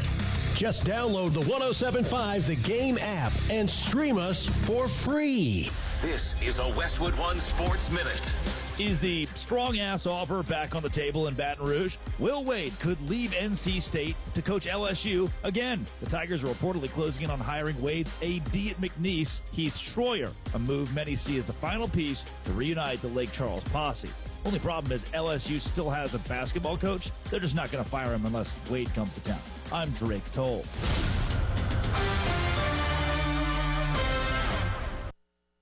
You know that Chick-fil-A sells more than chicken, right? Hello, my name is Jaleesa, and a little thing I love about the Chick-fil-A sausage, egg, and cheese biscuit is how it's all of my favorite breakfast items in one good bite. That fluffy egg, that melty cheese with that perfectly grilled sausage. It just gives you that warmth, that comfort food that you love. It is the best possible option for a classic breakfast. Comfort is calling. Order a Chick-fil-A sausage, egg, and cheese biscuit with Simply Orange Juice on the Chick-fil-A app today. Real guests paid for their testimonial. On MLB opening day, baseball isn't just back, it's back on NBC and Peacock. And leading off, it's a coast-to-coast doubleheader. First, the Pirates take on the Mets in NYC. Then in primetime, the Diamondbacks visit the World Series champion Dodgers. Let's start the show. MLB is back on NBC and Peacock. Today, 1 p.m. Eastern and 8 p.m. Eastern. Tartan Day, you might just learn a thing or two. We can't wait to see all of you at Tartan Day. Break out your kilts. It's time for Tartan Day South, built by Culpeper Wood. This year's festival celebrates the Celtic influence on our nation's 250th birthday. The Celtic Concert is Friday, March 27th. All the great bands hit the stage for one musical night at the Ice House Amphitheater, downtown Lexington. And then the main event, Tartan Day South Celtic Festival, is Saturday, March 28th at the historic Columbia Speedway in Casey. Gates open at 9 a.m. to a 9-acre infield of lush green grass filled with activities and entertainment, Highland Athletics, Celtic concerts, South Carolina's largest British car show, sheepdogs, birds of prey exhibitions, and food and beverage vendors for the entire family. Tartan Day, you might just learn a thing or two. We can't wait to see all of you at Tartan Day. Tickets on sale now at tartandaySouth.com. Life matters. When residents near Orlando's International Airport go to bed each night, at least some of them share the same odd thought. Is there a bomb under my house? These folks recently learned that their 8-year-old neighborhood of nearly 2,000 homes was built on an old World War II bomb range that was never thoroughly cleared. Over 200 munitions have already been discovered, most of them on property belonging to the neighborhood middle school. It just goes to show you how important it is to know your home's foundation is secure. Jesus said a wise man builds his house upon a solid foundation, and then when storms come, the house stands firm. Of course, he was talking about more than a house. Jesus was talking about lives. What about you? Is your life built on a good foundation, or is there a bomb just waiting to go off? This is Pastor Stephen Chitty from Christian Life in Columbia. Remember, life matters, and so do you.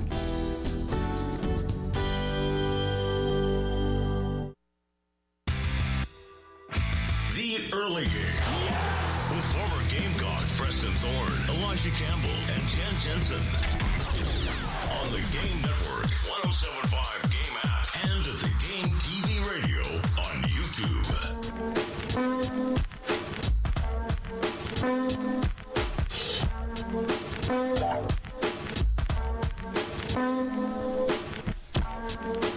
Before we discuss the year of the scoundrel in college basketball, the Ticket Fairy might be on that list if I can ever catch them in action. However, Ticket Fairy did drop off 2 family 4-packs of tickets that we are tasked of giving away. South Carolina versus Wofford, Tuesday, March 31st, less than a week from now, at 6:30 o'clock at Founders Park. Callers 3 and 4 will be the winners of a family 4-pack to see South Carolina baseball take on Wofford. 803-404-6100. Best of luck. If you hear Jen Jensen, then it is your lucky day. So not many people say that. Today is a first. I will say it if nobody else does. If you get to hear from Jen Jensen, it's your lucky day. I appreciate that, Clark. What an hour for Jen Jensen. We got to play Harry Carey for opening day. Yeah. She got the compliment of the day. I know what. And I've got my, my Wrigley Field Life is Good baseball shirt on. So it's a good day. It's a good day for baseball.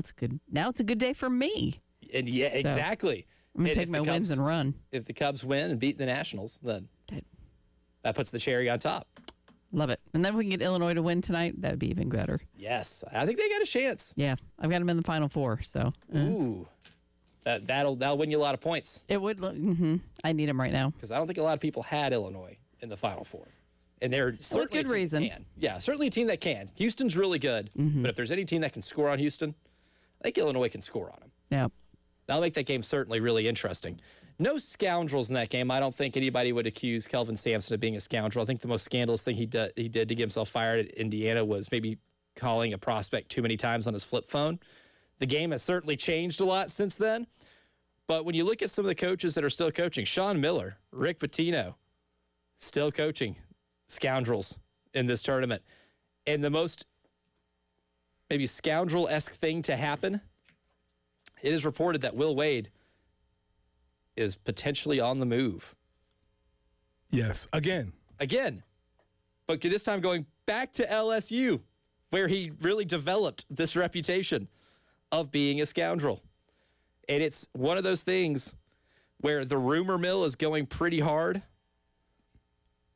because on one of the NC State message boards, I think it's a 24/7 message board, one of their main writers did mention in a thread that got screenshotted and put on Twitter that he was told to expect an announcement soon that Will Wade is heading to LSU, going back, having a reunion in Baton Rouge. And personally, after he had his own exile from college basketball, where he goes to Lake Charles, Louisiana, Raleigh for a year, and then back to Baton Rouge, now he is living the life of a fugitive on the run from the FBI. He's just going around.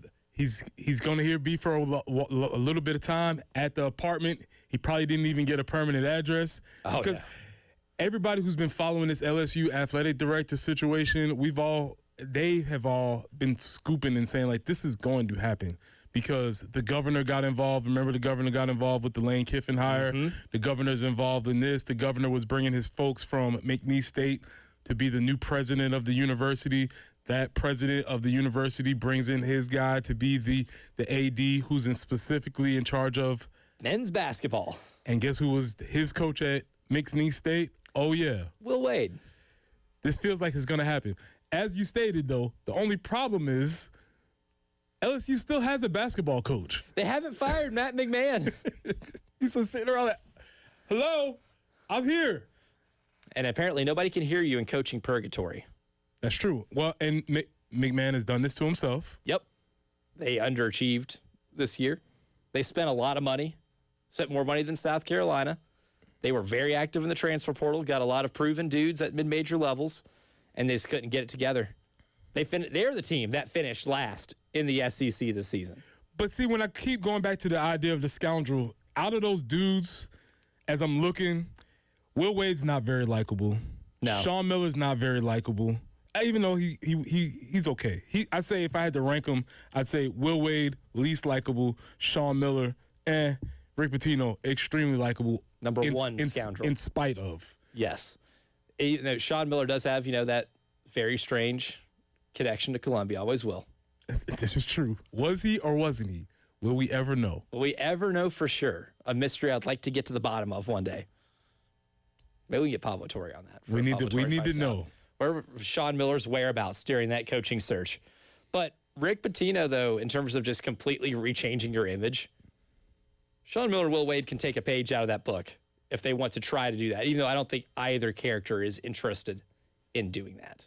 Yeah, but Will Wade I don't know, he doesn't strike me as that guy. Obviously he's a good coach and he wins.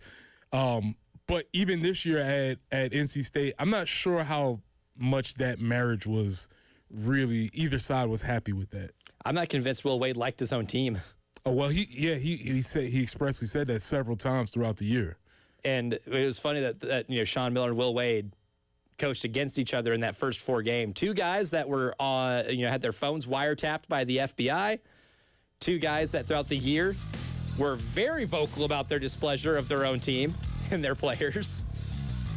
1 probably on the move. 1 is a game away from the Elite 8. It's been a year of the scoundrel in college basketball, and it certainly makes for great content. But coming up next, it's the early game, 3rd and long hour, and we're going to start by hearing from Koki Riley, the man that Paul Maneri talked to that ruffled some feathers around here. We'll hear what Koki had to say about that conversation when he talked with Jack and Tyler yesterday. We'll do that next. Broadcasting live from the Herndon Chevrolet studio. Herndon Chevrolet is your hometown dealer. Stop by today or shop online 24/7 at herndonchevy.com. All right, Columbia, it's spring. Your lawn is probably out of control. You need to call the folks from Cato's Power Equipment to get that taken care of. Cato's Power Equipment is family-owned and serving the Midlands since 1983. That's over 40 years. And third-generation owner Ben Cato provides top-notch service, great deals, and the mom-and-pop values that you love. Again, this is Ben, a person, somebody you can talk to, somebody that can help you, an actual human being, not a machine, not a robot, not the internet. At Cato's, they are proud to offer a wide selection of new and pre-owned mowers, tractors, and more. So if you're ready to invest in something new, the friendly team is there to make the process easy, help you choose the right equipment, and find financing options. Whether you're a weekend warrior or a seasoned pro, Cato's has you covered. So swing by Cato's Power Equipment today or call them at 803-254-3711. That's Cato's Power Equipment at 803-254-3711. Sponsored by Lowe's. Save more on the brand's Pros Trust during Lowe's Pro Savings Days. Get a free DeWalt 20-volt max 5-amp-hour battery when you buy a select DeWalt 20-volt max tool. Plus, get up to 35% off select major appliances. Valid through 3/27. Selection varies by location while supplies last. Do you have sagging, soft, or bouncy floors in your home? Well, this could be a sign of rotten wood caused by moisture in your crawl space. Damaged wood in your crawl space can affect your home's foundation, and that can affect your home's value, and nobody wants that. Say goodbye to sagging floors and hello to a stable foundation. Contact Canty today for your free inspection at 803-424-8380 or visit cantycanfixit.com. Plus tax and title with approved credit. Call 888-411-7640 for details. March is a race against time at JT's Jeep Ram. JT is selling every single Ram regardless of profit or loss. Every credit application and offer accepted. JT's been challenged to sell 150 Rams, making deals the other dealers can't. New Rams, light duty, heavy duty, up to $15,000 off with 10-year, 100,000-mile warranty. JT's Jeep Ram, 378 Lexington or Greystone Boulevard. Ram Truck Month. Inside with Chris Van Vliet. Hey, I'm Chris Van Vliet. Behind the scenes conversations with the biggest names in pro wrestling and beyond. How did you know you weren't going to kill Hornswoggle with that move? I didn't. That fall with suicide. I don't know how you survived. Yeah, luck. And special live coverage of the biggest professional wrestling event of the year. If you've ever wanted to know where the best place to watch WrestleMania is, right here. I've got a live show there, Insight Live, on the Thursday night. Pro wrestling at its best. Insight with Chris Van Vliet. Follow and listen on your favorite platform. See you there. Sponsored by Progressive Insurance. Keep your career moving forward with growth opportunities, great pay and benefits, and one of the country's top workplaces. Go to careers.progressive.com and apply today. It's the Game Network Traffic Report from the Schroeder's Towing Traffic Center. Broken down and need a tow or even free signage for your lot? Dial pound 250 and use keyword tow truck today.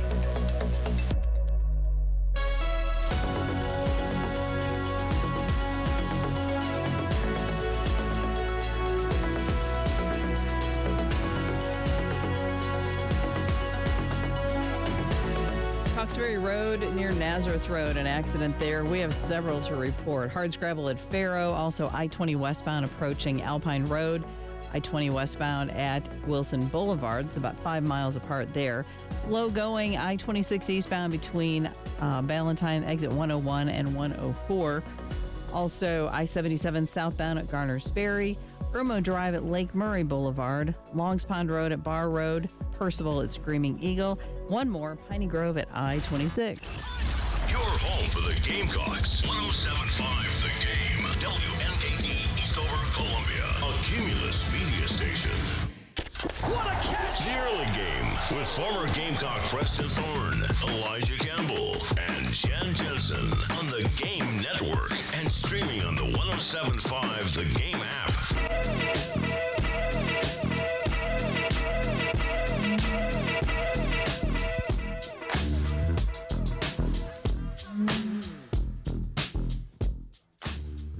Campbell, he is Preston Thorne. She is Jen Jensen. Rachel is in the video production room, Studio 803, where we broadcast every single day for the third hour of the show, which, of course, you can see the work our man Randy Young has done in this studio every single day on our YouTube page at The Game TV Radio, or just by searching 107.5 The Game in the search bar. Now, yesterday we did plenty of discussion, right? We shared our thoughts and our displeasure with some of the parting shots that Paul Maneri took at South Carolina when he talked to Koki Riley from NOLA.com about his experience, his quote-unquote little 80-game era. And the professionals, Tyler Head and Jack Veltriar, got him on their show yesterday on the extra point, and they talked to Cokie Riley about that discussion. We played the long clip earlier about, what Paul said when it came to being impatient, which he tried to make a parallel to Paul's first year at LSU. That's a parallel I'm not buying because they still won 12 SEC games that year. Would winning 6 and going 6-24 in SEC play have flown in Baton Rouge that year? No, absolutely not. It never will, quite frankly. So I think that's maybe a little bit of an apples and oranges, comparison. But they did ask Mr. Riley about Paul's demeanor in that interview. Of course, it's not something that does kind of get lost in translation. Newspaper, print medium, you don't get to detect tone when it comes to those type of sit-downs or phone conversations, right? So what was Paul Mainieri's demeanor in that interview with NOLA.com? Here was Cokie Riley's response. It was over the phone, so I don't think... I couldn't really tell his, physical demeanor, but, the way the words were coming out were not terribly different from what I've heard from him in the past. His feelings on the whole situation, he was someone who just, was kind of eager when it came to explaining his decision-making, defending his own record. He was eager about just sort of looking back now and looking at the legacy of his career as a whole. He definitely wasn't afraid to do that. And he was someone who sounded eager to sort of move on, if I'm being honest. And that was kind of I think those were the kind of the stated goals that he had. Maybe not stated goals, but those kind of felt like the goals that he had, for this interview. Which all makes sense. Hearing that he, was eager to defend his record. This is clearly somebody who's done a lot of winning in his career, taken multiple schools to the College World Series. He's got a Hall of Fame track record. And when you are that accustomed to winning, and it's been part of your entire coaching DNA, and you go to a place where you fail miserably, it can be, even to yourself, I'm sure there's probably a lot of conversations he's had with himself to try to justify what has gone on or explain it away. So that doesn't surprise me at all that the interviewer, right, Cokie Riley, talking about how he was very eager to defend what he has done in his career, as probably maybe what I would think is the main motivating drive to even accept the interview to begin with. That was my first question. Who called who?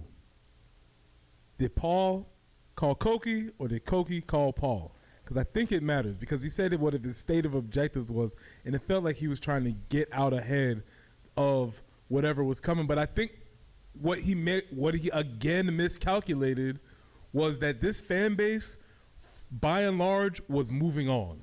Mm-hmm. They were glad that it was over. People really weren't.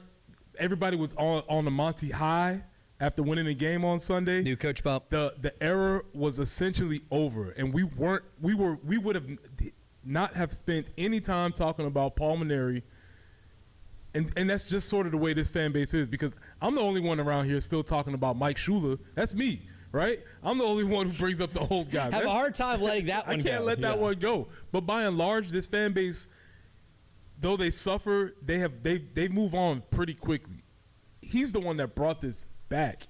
And I think he made another miscalculation on how he was trying to defend his legacy when it didn't really need defense. He kind of just needed to drift away and let it die, because it was going to die, because new things are happening all the time. But he felt he had to get out there and defend himself, and I think he made another misstep as far as PR is concerned.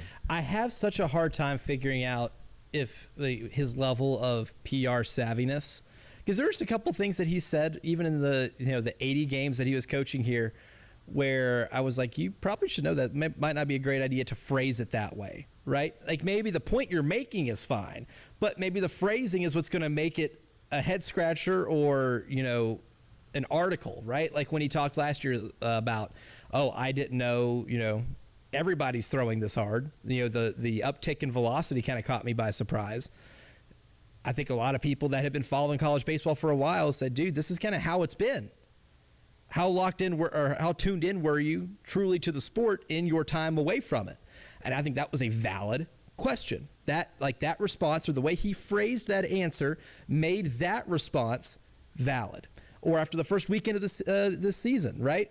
We had the doubleheader. We played, had doubleheader, on opening day, and then I think the guys were a little tired. No one wants to hear that in the first weekend. You couldn't have thought in the moment that was just going to be a comment that could be glossed over, right? That ends up becoming a thing, and even if it didn't have to become a thing. Coming off of a loss to Northern Kentucky. Who hails from the Horizon League. And so it seemed like he just did that consistently over and over again. But I do wonder what he said what his stated goals was, but I do wonder who made that connection first, because that was essentially going away. He was going to be able to ride off into the sunset, and there wasn't going to be a lot of conversation for him. Now he's essentially made himself into a villain. When he failed at his job, yes, but I don't think anybody was putting him in the villain category quite yet. Right. But now he's put himself there. I think he was dangerously close because of some of the reporting that our man John Whittle did during the season last year. I think that article was pretty eye-opening in terms of just how dysfunctionally run they were last year, where the friction was. Like, it seemed like there was just a lot of friction. There's going to be friction in a year in which you are 6-24 in SEC play. I think that's a given, right? Because you play, Channel Man or Herm Edwards here, you play to win the game, and when you're not winning the game and the objectives aren't getting met, it's going to cause some frustration. There will be friction, but it felt like there was maybe more than usual for a team that was experiencing a season like that, right? Like, you never heard anything like that, like with the men's basketball team, and they have had 2 straight losing seasons that have been considered unacceptable, but it hasn't. Nothing like that ended up getting out, right? And when those type of things get out, it's because it's so bad that somebody's willing to talk and be able to reveal a lot of those details. I think that was maybe the first warning sign there. And because that was a public ordeal, because of some of the missteps that Paul had when it came to just words he said in specific word choice, maybe this was his attempt at reshaping his image a little bit and framing the tenure here in a way that didn't make him look bad. And if that was maybe the intent, he significantly failed, because you could have talked about a bunch of other things in that interview, but when you immediately start, blaming media and fans for being impatient, that's going to be what takes over, and it's going to drown out whatever else it is that you said. Nobody's going to care what else you said. Nobody's going to care about how you're attempting to defend your own track record when you lead off with that, or when that is in there. Obviously, you've done this long enough. You should realize that is going to be what ends up becoming the headline. His track record doesn't. That's why you have a track record, because it doesn't need defense. All you have to do is point to it, like pointing to the scoreboard. Right. Listen, man, I'm a great coach. It didn't work here. It's a tough time. I wish the people in South Carolina the best of luck. Yes. That's all he had to do. It's really all that had to be done. And he could have avoided a lot of this. We'll go out to the AAA Heating and Air phone lines, 803-404-6100. Steve is on the line with us. Good morning, Steve. Welcome to the early game. Gentlemen, listen, I enjoy your show. My question is, I guess because of the job that I have in placing people,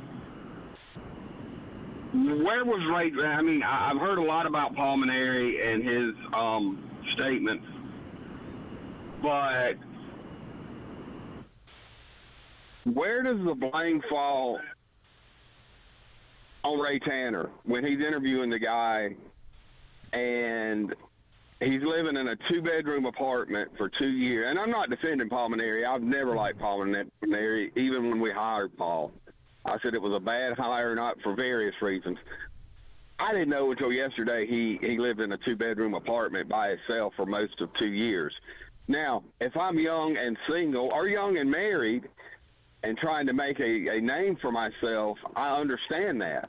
But Ray Tanner, and I love Ray. I named my dog after Ray Tanner, okay? So, I mean, Ray, you can never say anything bad about me to Ray, but I can question Ray on this and a lot of other things. But where did, in Ray's baseball mind, did he think that hiring or whatever, 65, 66 years old when he hired him, maybe somewhere around there, where in his mind did he think pulling a man away, 4 states away from his family? And Paul Mainieri in an interview, because I do interviews every day, and everyone that wants a job is going to put on their best face. And Paul Mainieri in his mind probably thought he could do it. But it's lonely in those 2-bedroom apartments. And especially when you're 60 and or whatever and got a 6-month grandchild.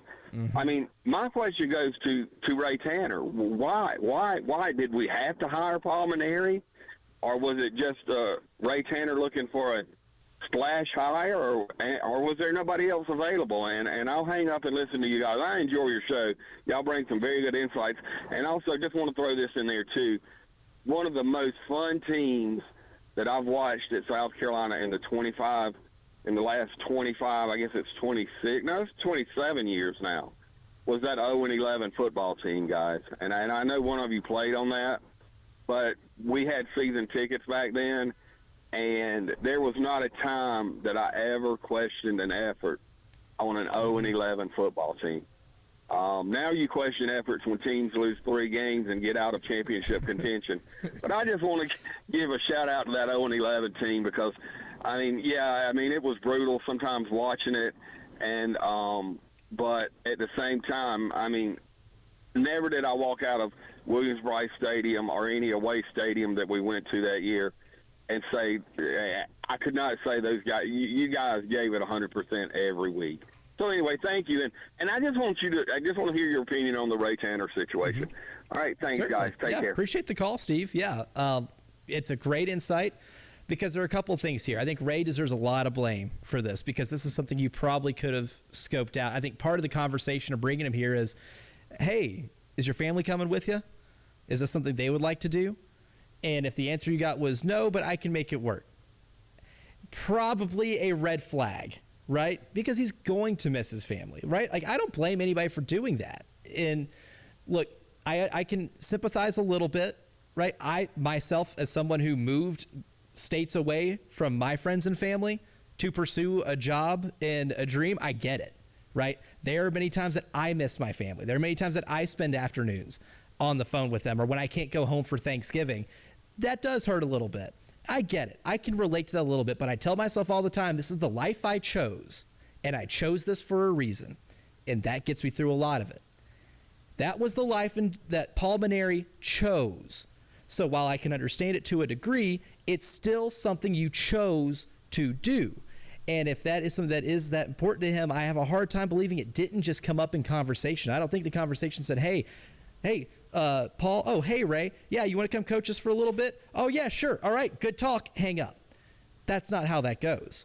I think that element of this could have been a lot more foreseeable, and I think that's probably one of the big red flags that was missed throughout the entire process of bringing him here. Yeah, I totally agree with that, Steve, and I do think there's a lot of blame to be placed because it wasn't maybe a thorough enough vetting process and the real questions that needed to be asked, not only about age but about commitment and about effort that was going to be needed to get this thing to the next level. As far as who was available, there are a lot of conversations about how the hiring process went, and it's not verified enough to say it on air, but let's say this was deep into the process, and this was not the first choice.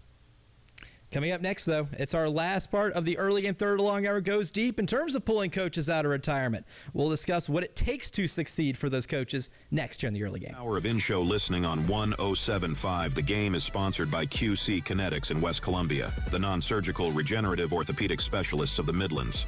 Request your consultation today by dialing pound 250 and use keyword QC Kinetics. Broadcasting live from the Herndon Chevrolet studio. Herndon Chevrolet is your hometown dealer. Stop by today or shop online 24/7 at HerndonChevy.com. This is Larry Leitner, owner and founder of Midstate Roofing, and for nearly 30 years, we've continued to be the proven leader in the roofing and waterproofing industry. Midstate Roofing's proven history is your assurance that our professionals at Midstate Roofing will provide the proper advice, service, and results to the needs of your facility in a manner both safe and pleasing to your operation. From high-rise to hospitals, manufacturing to industrial, Mid-State Roofing designs and installs bonded systems with a protective guarantee that will keep your operation dry and running long into the future. 24 hours a day, 7 days a week. And this is Blake Leitner, reminding you to protect that roof with a maintenance contract. Call me today at 803-356-1919 or online at midstateroofing.com. That's midstateroofing.com. You'll speak to an on-call technician after hours or a Mid-State Roofing staff member during hours at 803-356-1919 or online at midstateroofing.com. And as always, tell them Mid-State Twins. If you have a leak, let Mid-State Roofing take a peek. The Gant family with Pioneer Tree Service has been taking care of trees in Columbia and surrounding areas for over 48 years. Pioneer Tree Service provides tree and shrub removal, pruning and thinning, tree planting, cabling and bracing, raising tree canopies, stump grinding and removal, storm damage services, property cleaning and grading, right-of-way maintenance, and more. They also provide 24-hour emergency tree removal. They can also handle the removal of diseased and dead trees before an emergency happens. Call them today for a free estimate. 803-794-8253. The Gant family and their team at Pioneer Tree Service can be trusted to provide professional and quality tree services with affordable pricing for residential or commercial jobs. Ashton Smith called Pioneer Tree Service and said they came when she was leaving for work, and when she got home, the tree was gone as if it was never there. She was so impressed with Pioneer Tree Service, she will definitely use them again. Here's one of the Gant girls, Madison Gant. Call us today for a free estimate at 803-794-8253 or check us out online at pioneertreesc.com. Join us Saturday, March 28th at Whitewater Express Car Wash at 2006 Gervais Street for a free car wash. That's right, free.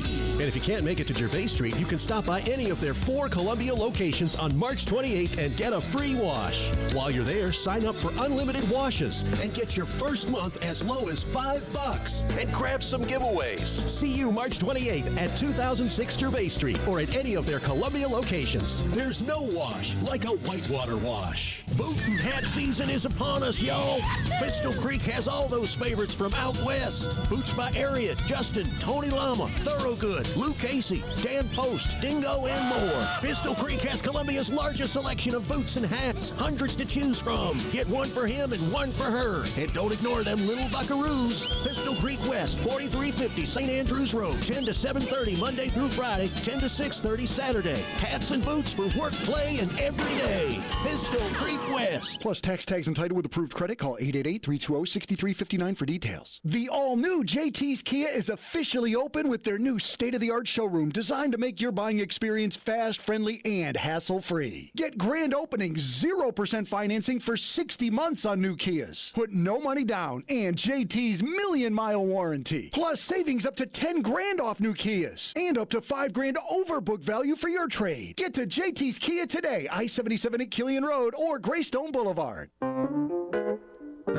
Are you stuck staring at your W-2? Are tax refund worries holding you back? You probably have FOMO, the fear of messing up. The fix? Using TurboTax on Intuit Credit Karma. They find every credit and deduction to help you get every refund dollar you deserve, or your money back. It's time to overcome your fear of messing up and get your taxes done right. Start filing today in the Credit Karma app.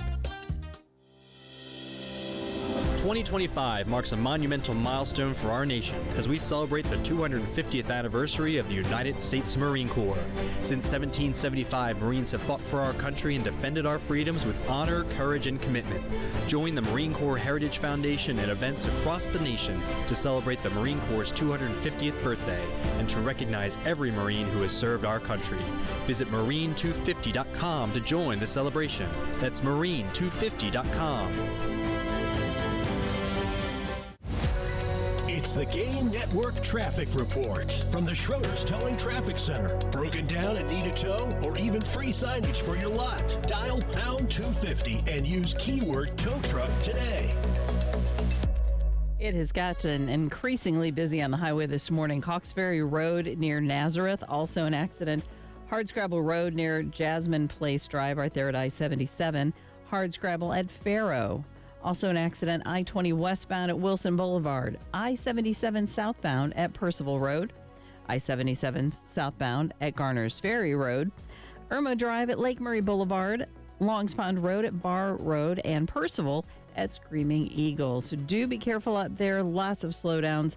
81 is the high we're looking for today. 89 tomorrow under sunny skies. In the 60s for the weekend before we get back to 78 on Monday. Right now, 57. Early game with former Gamecock Preston Thorne, Elijah Campbell, and Jen Jensen on the Game Network, 107.5 Game app, and at the Game TV radio on YouTube.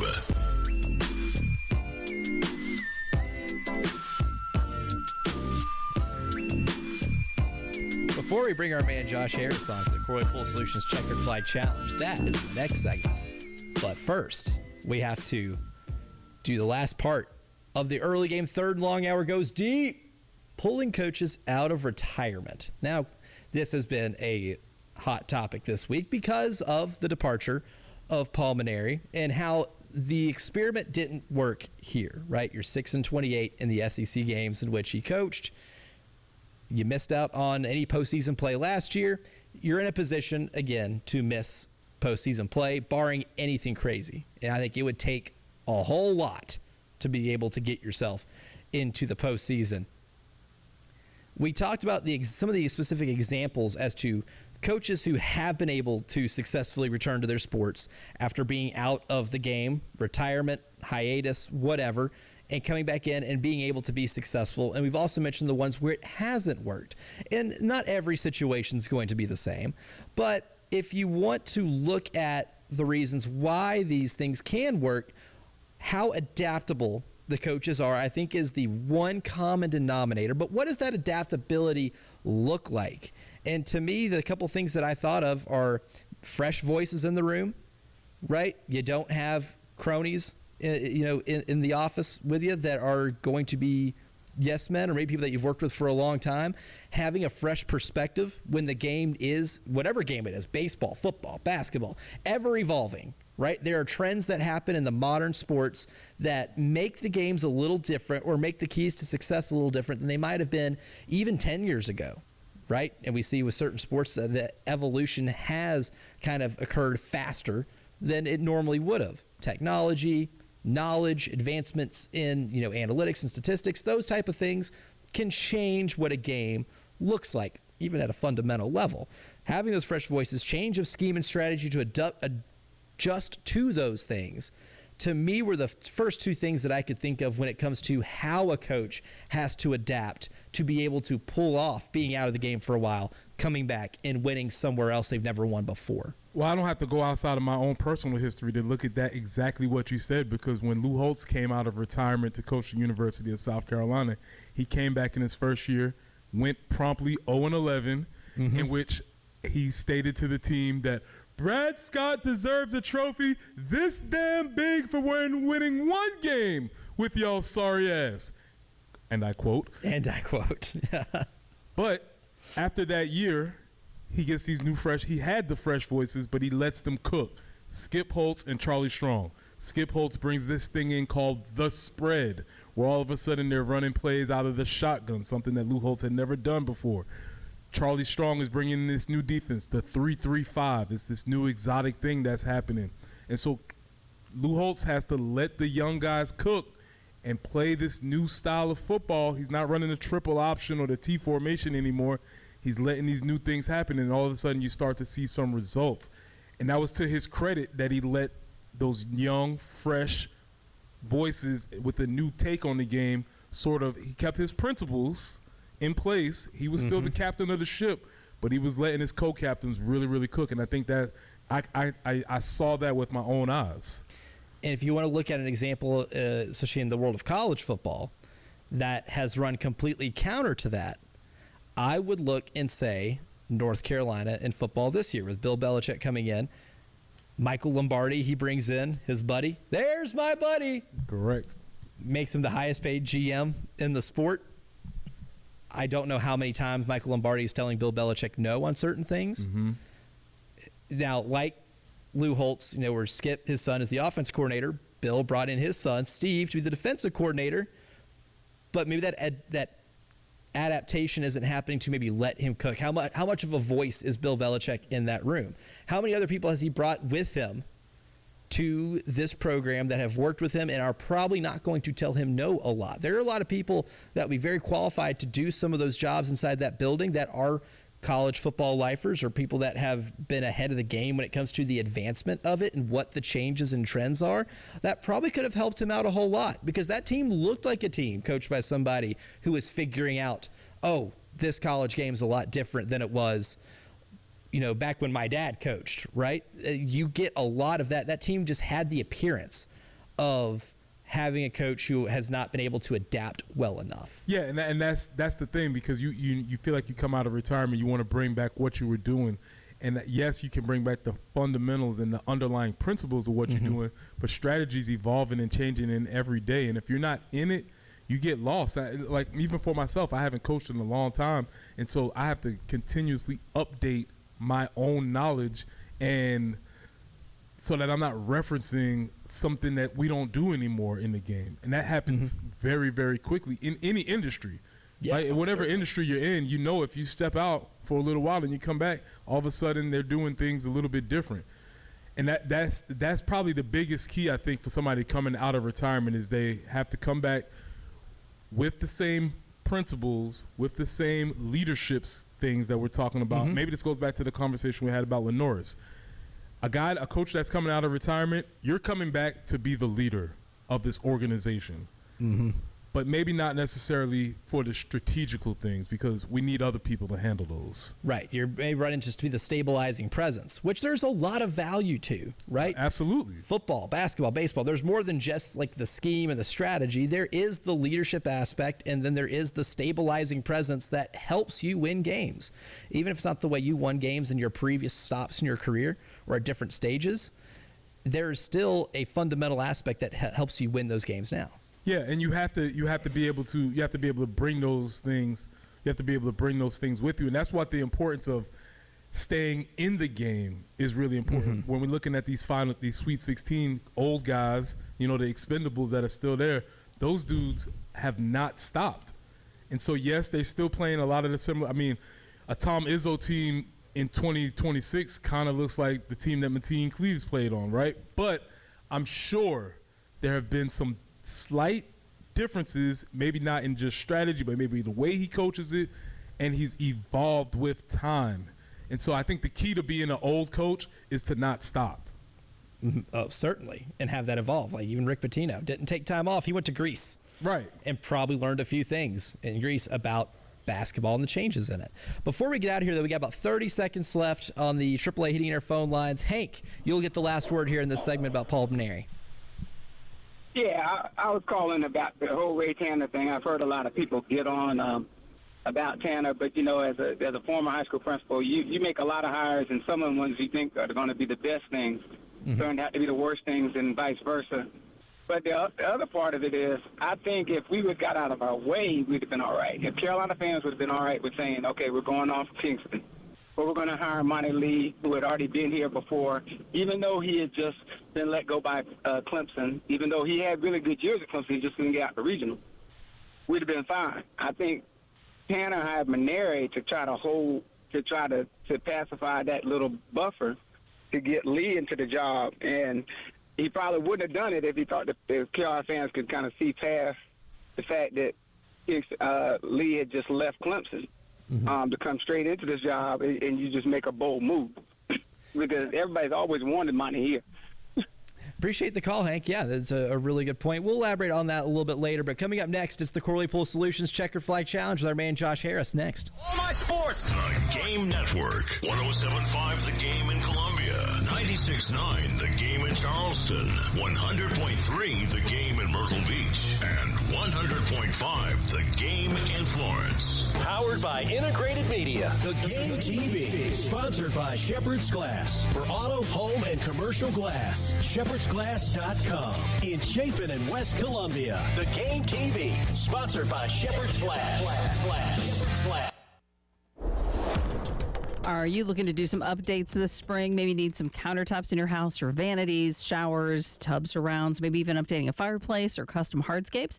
Well, I'm telling you, look no further than Carolina Stone Craftsman in Chapin. Family owned and operated. You deal directly with the owners, not a call center. You're not talking to a sales rep, the owners themselves. And they've been serving the Columbia area for over 2 decades. And that means they know the market, they know the product, and more importantly, they even know their customers. They offer full fabrication. So when we went and got our countertops, they cut them, they shaped them, and they installed them. And we had such a great, such a great experience with them. Easy for me to say, but it was. Everything was flawless, and we were thrilled with the outcome. Carolina Stone Craftsman, 803-408-3456. If you have any projects coming up at your home, and be sure to tell them Jen Jensen sent you. Carolina Stone Craftsman, beyond Columbia and Chapin, and beyond your expectations.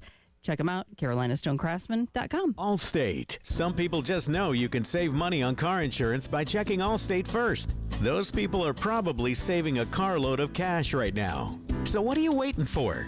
Check Allstate first for a quote today. You're in good hands with Allstate. Powered by Integrated Media. The Game TV. Sponsored by Shepherd's Glass. For auto, home, and commercial glass. ShepherdsGlass.com. In Chapin and West Columbia. The Game TV. Sponsored by Shepherd's Glass.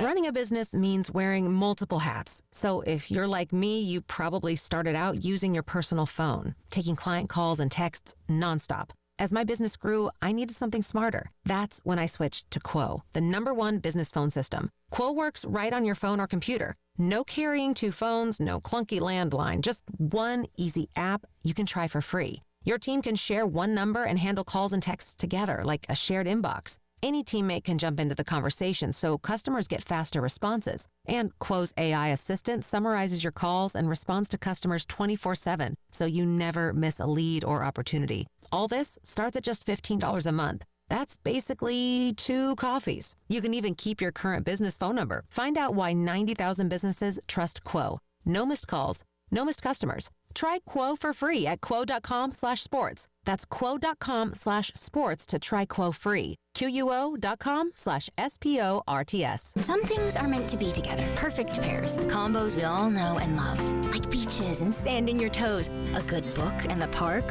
Or sleepy mornings and Mickey D's. It's undeniable. My personal favorite pair to help me start the day? The toasty $2.69 sausage McMuffin with egg paired with a $2 any size iced coffee. With 20 grams of protein in one sandwich and bold coffee to power my day, there's no doubt I'd call it the perfect McDonald's match. Ba-da-ba-ba-ba. Prices and participation may vary. Cannot be combined with any other offer or combo meal. Wesley Financial Group is not a law firm. I'm Chuck McDowell, founder of Wesley Financial Group. Did you buy a timeshare because they told you it was a great investment? That's a lie. Most timeshares can be bought online for $1. To find out what your timeshare is worth and to cancel it, call us today and we'll send you our timeshare exit kit free with all your options for cancellation. Call Wesley for your free exit info guide. 800-714-9090. That's 800-714-9090. Plus tax tags and title with approved credit. Call 888-320-6359 for details. The all-new JT's Kia is officially open with their new state-of-the-art showroom designed to make your buying experience fast, friendly, and hassle-free. Get grand opening 0% financing for 60 months on new Kias. Put no money down and JT's million-mile warranty. Plus savings up to $10,000 off new Kias and up to $5,000 over book value for your trade. Get to JT's Kia today. I-77 at Killian Road or Greystone Boulevard.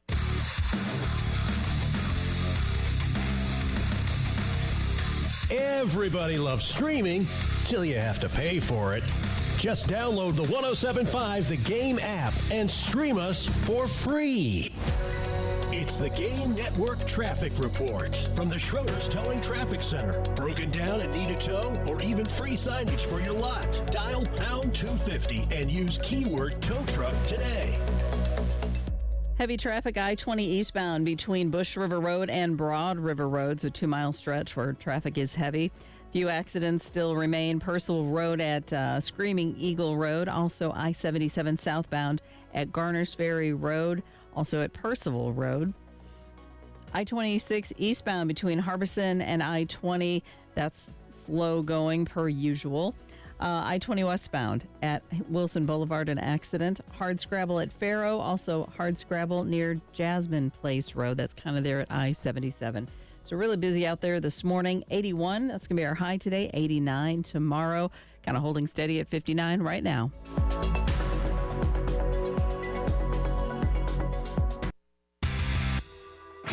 The Early Game. With former Gamecock Preston Thorne, Elijah Campbell, and Jen Jensen. On the Game Network, 107.5 Game app, and the Game TV radio on YouTube. It's the Corley Pool Solutions Checkered Flag Challenge. And this time last week, or it was Friday last week, we were at Darlington talking to our man Josh Harris about the race. And you know what? It would have felt crazy to go with Tyler Reddick again. How many more races can this guy keep doing this? He can't keep getting away with it. But Josh, seemingly he can. He's on a roll, and looking like he's going to be hard to stop. You know, it's pretty impressive. I think I saw it where he's one of now only 3 drivers to win 4 out of the first 6 races, right up there with names, legendary names, Dale Earnhardt and Bill Elliott. So charting quite a path here early in the season, building a pretty nice lead in the points, and certainly getting Toyota and 2311 a lot of love in victory lane. I tell you, it's mind-boggling how he powered through, went from the back to the front. Obviously, he could pass anybody multiple times. And with all the struggles he had, again, with the battery, they had to replace the battery during the race. The cool suit not working. You saw him kind of emptying that out at one point. So it was just like he was a man possessed. Like I got to finish the race, so I'm going to win and just be done with it. But he probably struggled more than most on Sunday. It was absolutely insane. Yeah, even though he started on the pole, he had a lot of adversity in that race that he had to overcome. And I've heard Tyler say this in a couple of interviews now this year, where there's a lot of things last year that just didn't fall into place for him. He didn't come out on the right end of things, and their team really went back and looked at it in the off season, put a lot of work in, and then they got to the start of the season and they made a decision. They were going to go after it. They weren't going to leave anything out there, and he certainly has to start the season. Yeah, very good for them. And you're starting to see some movement with RFK as well, as far as Keselowski finishing well and having, leading laps and everything. And really when they did that special thing for Greg Biffle, which was great to see, in honoring them. But he and Busch are, top 10 finishes. So what are your thoughts on how RFK seems to be kind of making some adjustments? Well, I think it's great. Brad and that team have been, it's been a little bit of a longer road than I think Brad probably had hoped when he moved over to that team to get them running. And they've had moments in time in the last couple of seasons where they've shown speed. But I think for all 3 of their cars, really at one point they were running first, second, and third, or second, third, and fourth in that race. And to show that kind of speed on a track like Darlington with this new package, I think it shows they're moving in the right direction. They're close. I think one of those guys is going to get a win here pretty soon, and they'll be back in victory lane. Yeah, I would totally agree. We're not seeing. It seems like Hendrick. Usually you're seeing Hendrick up there and doing well. They've had a little bit of some struggles this season so far. And where are you thinking Hendrick is right now? I mean, obviously you can't count them out in a season, and it's early in the season and stuff. But any thoughts or anything you've heard about the Hendrick camp? Well, I think they've had some speed in their cars, and they're not running, terribly. It's just they're all, when you take a step back, everyone's looking up at Tyler Reddick. I mean, 6 races, 4 wins.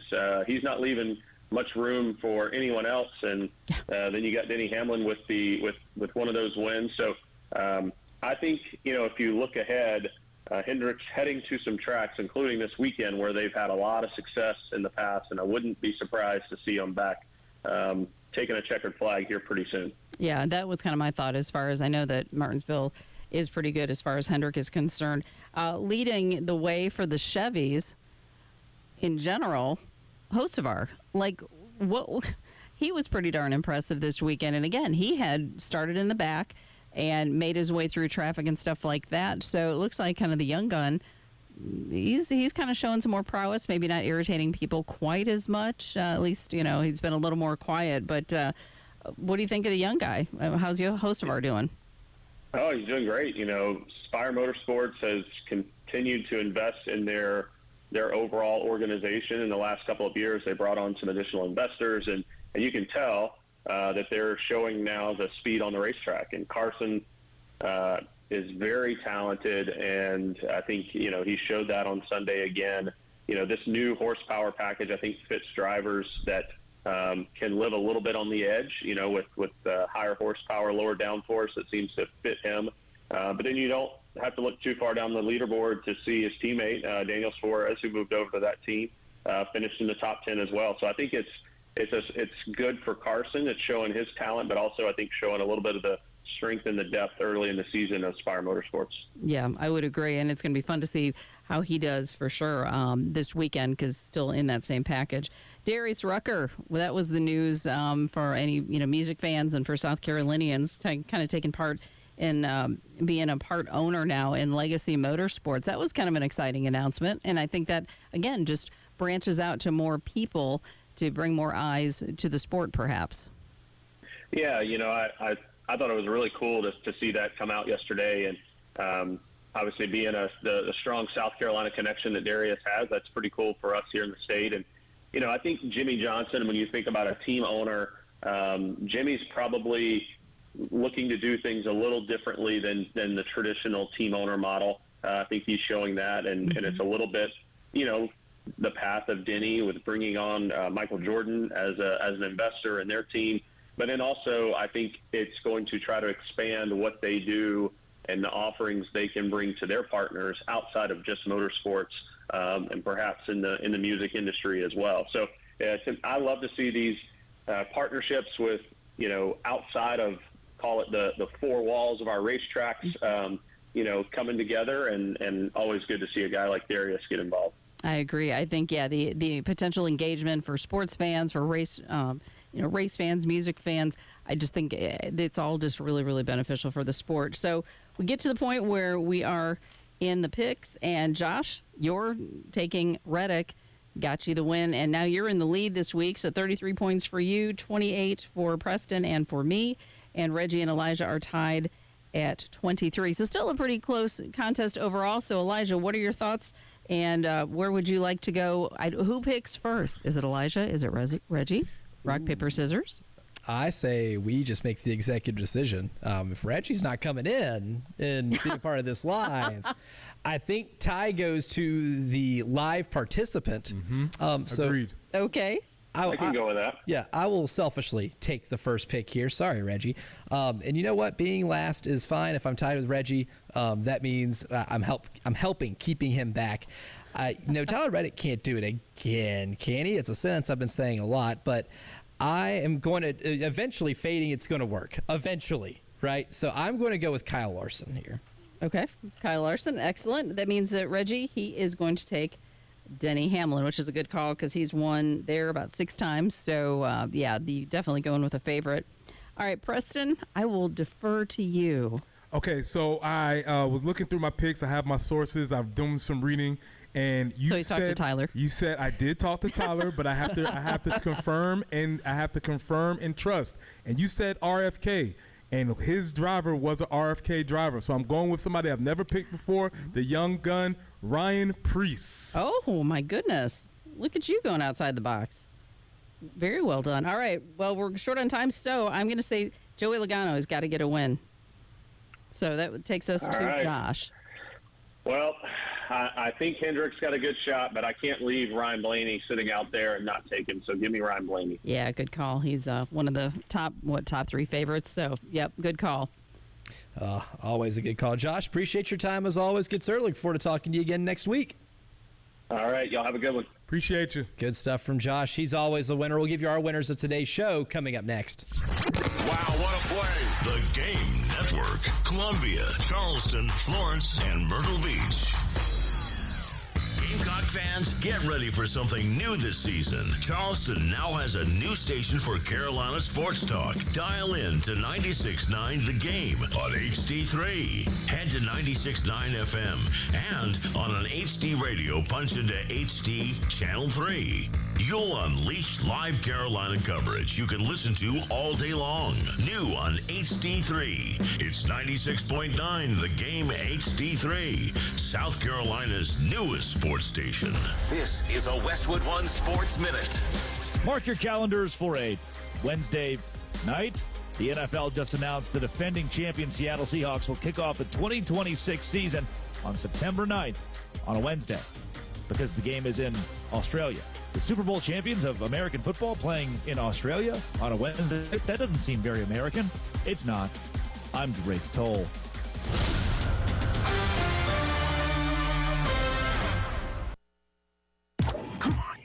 No!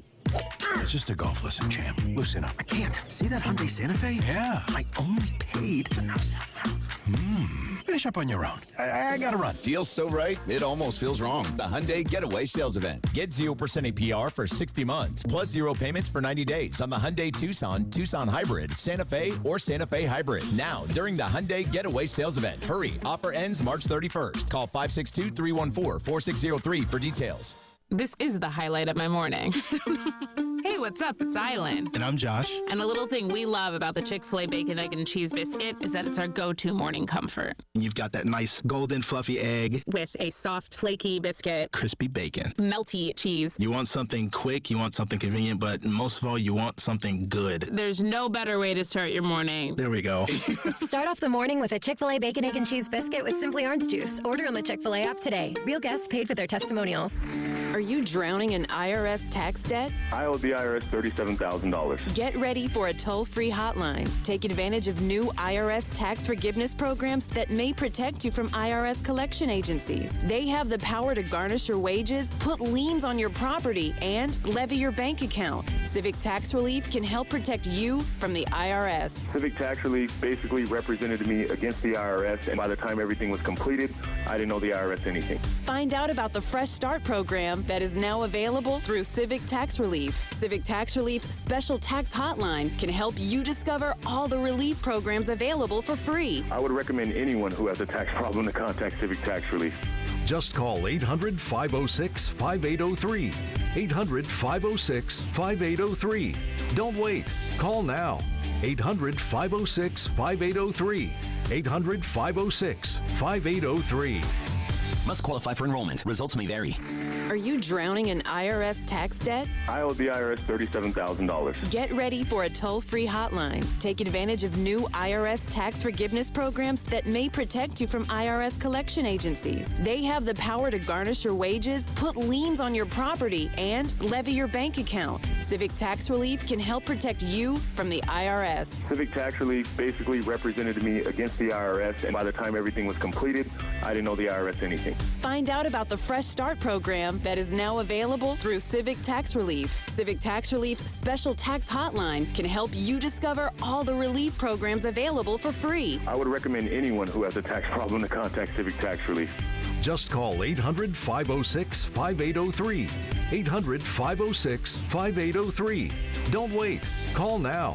800-506-5803. 800-506-5803. Must qualify for enrollment. Results may vary.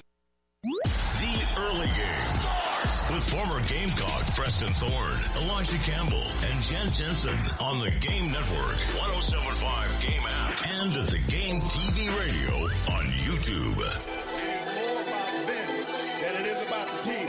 Cannot play with them. Cannot win with them. Cannot coach with them. Can't do it. I want winners. Winners. And every day, we give you our winners of the show, brought to you by the Golden Spur, ultimately fulfilling Mike Singletary's prophecy. And during the break, Preston said, and I quote, "Oh, I've got a banger for winners." Banger. So I would be remiss if I didn't hand the floor over to Preston Thorne to give out a banger of a winner. Because it's a banger of a song. As Jen played it earlier, I thought, "Take Me Out to the Ball Game" is a perfect song. It's perfect. It puts you right into action. It's short. It's quick. We all know it. We can sing together with it. But did you know? Have you ever know a fellow by the name of Jack Norworth? I can't say I'm familiar with Jack his name. Norworth is the writer, the author of Take Me Out to the Ball Game. And did you know that when Jack Norworth wrote this song, he'd never been to a baseball game before? Oh! He saw a poster. He saw a poster on the train and wrote a song about the baseball game he'd never been to. And Jack Norworth did not go to a baseball game for another 30 years after he wrote the infamous banger, Take Me Out to the Ball Game. Do we know the game that he finally went to? Ooh, that's a good one. I can search. I was getting ready to say, because it would be really funny for him to create that song, played in a 7th inning stretch in all major league ballparks, minor league ballparks, high school ballparks, college ballparks, and for the first game for him to ever attend would be like a game between two, sub 500 baseball teams. Well, really you're not that far off, Elijah, because as I'm doing my reading, his first baseball game was not even a major league game. It was a high school baseball game in Los Angeles. He had never been to a baseball game at all. And wrote Take Me Out to the Ball Game. What a dog. Woo! This man, and this is why you got to keep going, kids. This man wrote over 2,500 songs. You know none of them. But one time, magic struck. All it takes is one.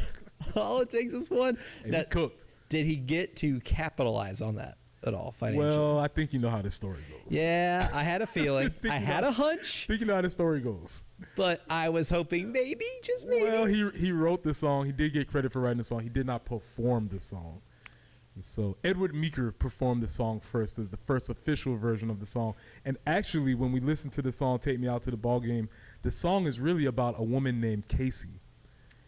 It's a very interesting story, which I did not know until now. There's a backstory to it. So the Take Me Out to the Ball Game part is actually kind of the chorus, because previous to that, the story is about this woman named Casey, who this guy saw. She was a beautiful young lady, and he wanted to know what she wanted to do. And he asked her, did you want to go to a show? And she said, no, but you can take me out to the ball game. Oh, what a history lesson. Banger.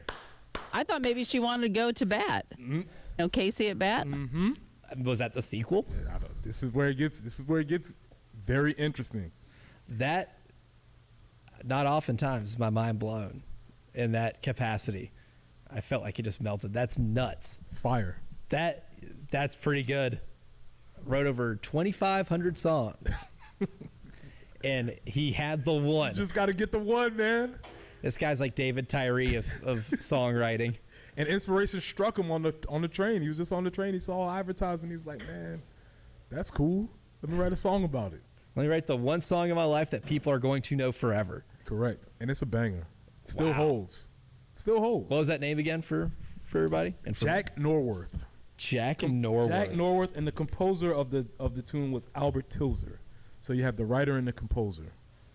That is remarkable. Yeah, that is the golden winner. Yeah. Brought you by the Golden Spur right there. I realized earlier when we were doing our morning meeting and we were talking about opening day in Major League Baseball that I said I was going to do it, and I didn't actually do it. That's publicly announced the team that I'm hitching my wagon to in terms of winning the World Series. That's not the Los Angeles Dodgers. It's one of my favorite franchises in the history of baseball because they've had some of the coolest players in the history of baseball, but they've never even been to a World Series. This year, I think they go, and they win. That's the Seattle Mariners, Preston Thorne. Okay. One of the best pitching staffs in baseball. Big believer in Bryce Miller. Big believer in Brian Wu and Logan Gilbert. I think that's one of the best rotations you have in the entire sport. I think they have enough in the lineup. I think they probably upgraded a little bit. The big dumper. They have the big dumper. Mm-hmm. And then you have, I think the only loss they had was Eugenio Suarez at third base. They got Brendan Donovan from St. Louis. Solid player. I think a solid replacement for Eugenio Suarez. I love what that team was all of last year. I'm a believer. I don't think the big dumper's hitting 60 home runs this year, but I think he's hitting a lot of home runs and hitting for a lot of power. Give the Seattle Mariners to do it. Make a little history. Best time to be a fan is the year after you almost make it, because you're right there. This is make or break time, right? They're right in the window where they have to win this year or you start feeling bad. Nope. Right now, it's still fun. It's got to be the Cubs' 10-year anniversary from when they won. Just saying. And they did get Alex Bregman in free agency. I do like that. I am awfully intrigued with the Cubs. The Cubs would be my pick to win the NL Central. Okay. For sure. That is kind of who I'm leaning towards there. Those are our winners for today's show. Tyler Head, Jack Veltri, and the Extra Point are always winners. And, of course, they're coming up next. Broadcasting live from the Herndon Chevrolet studio. Herndon Chevrolet is your hometown dealer. Stop by today or shop online 24/7 at herndonchevy.com. Sponsored by SC Education.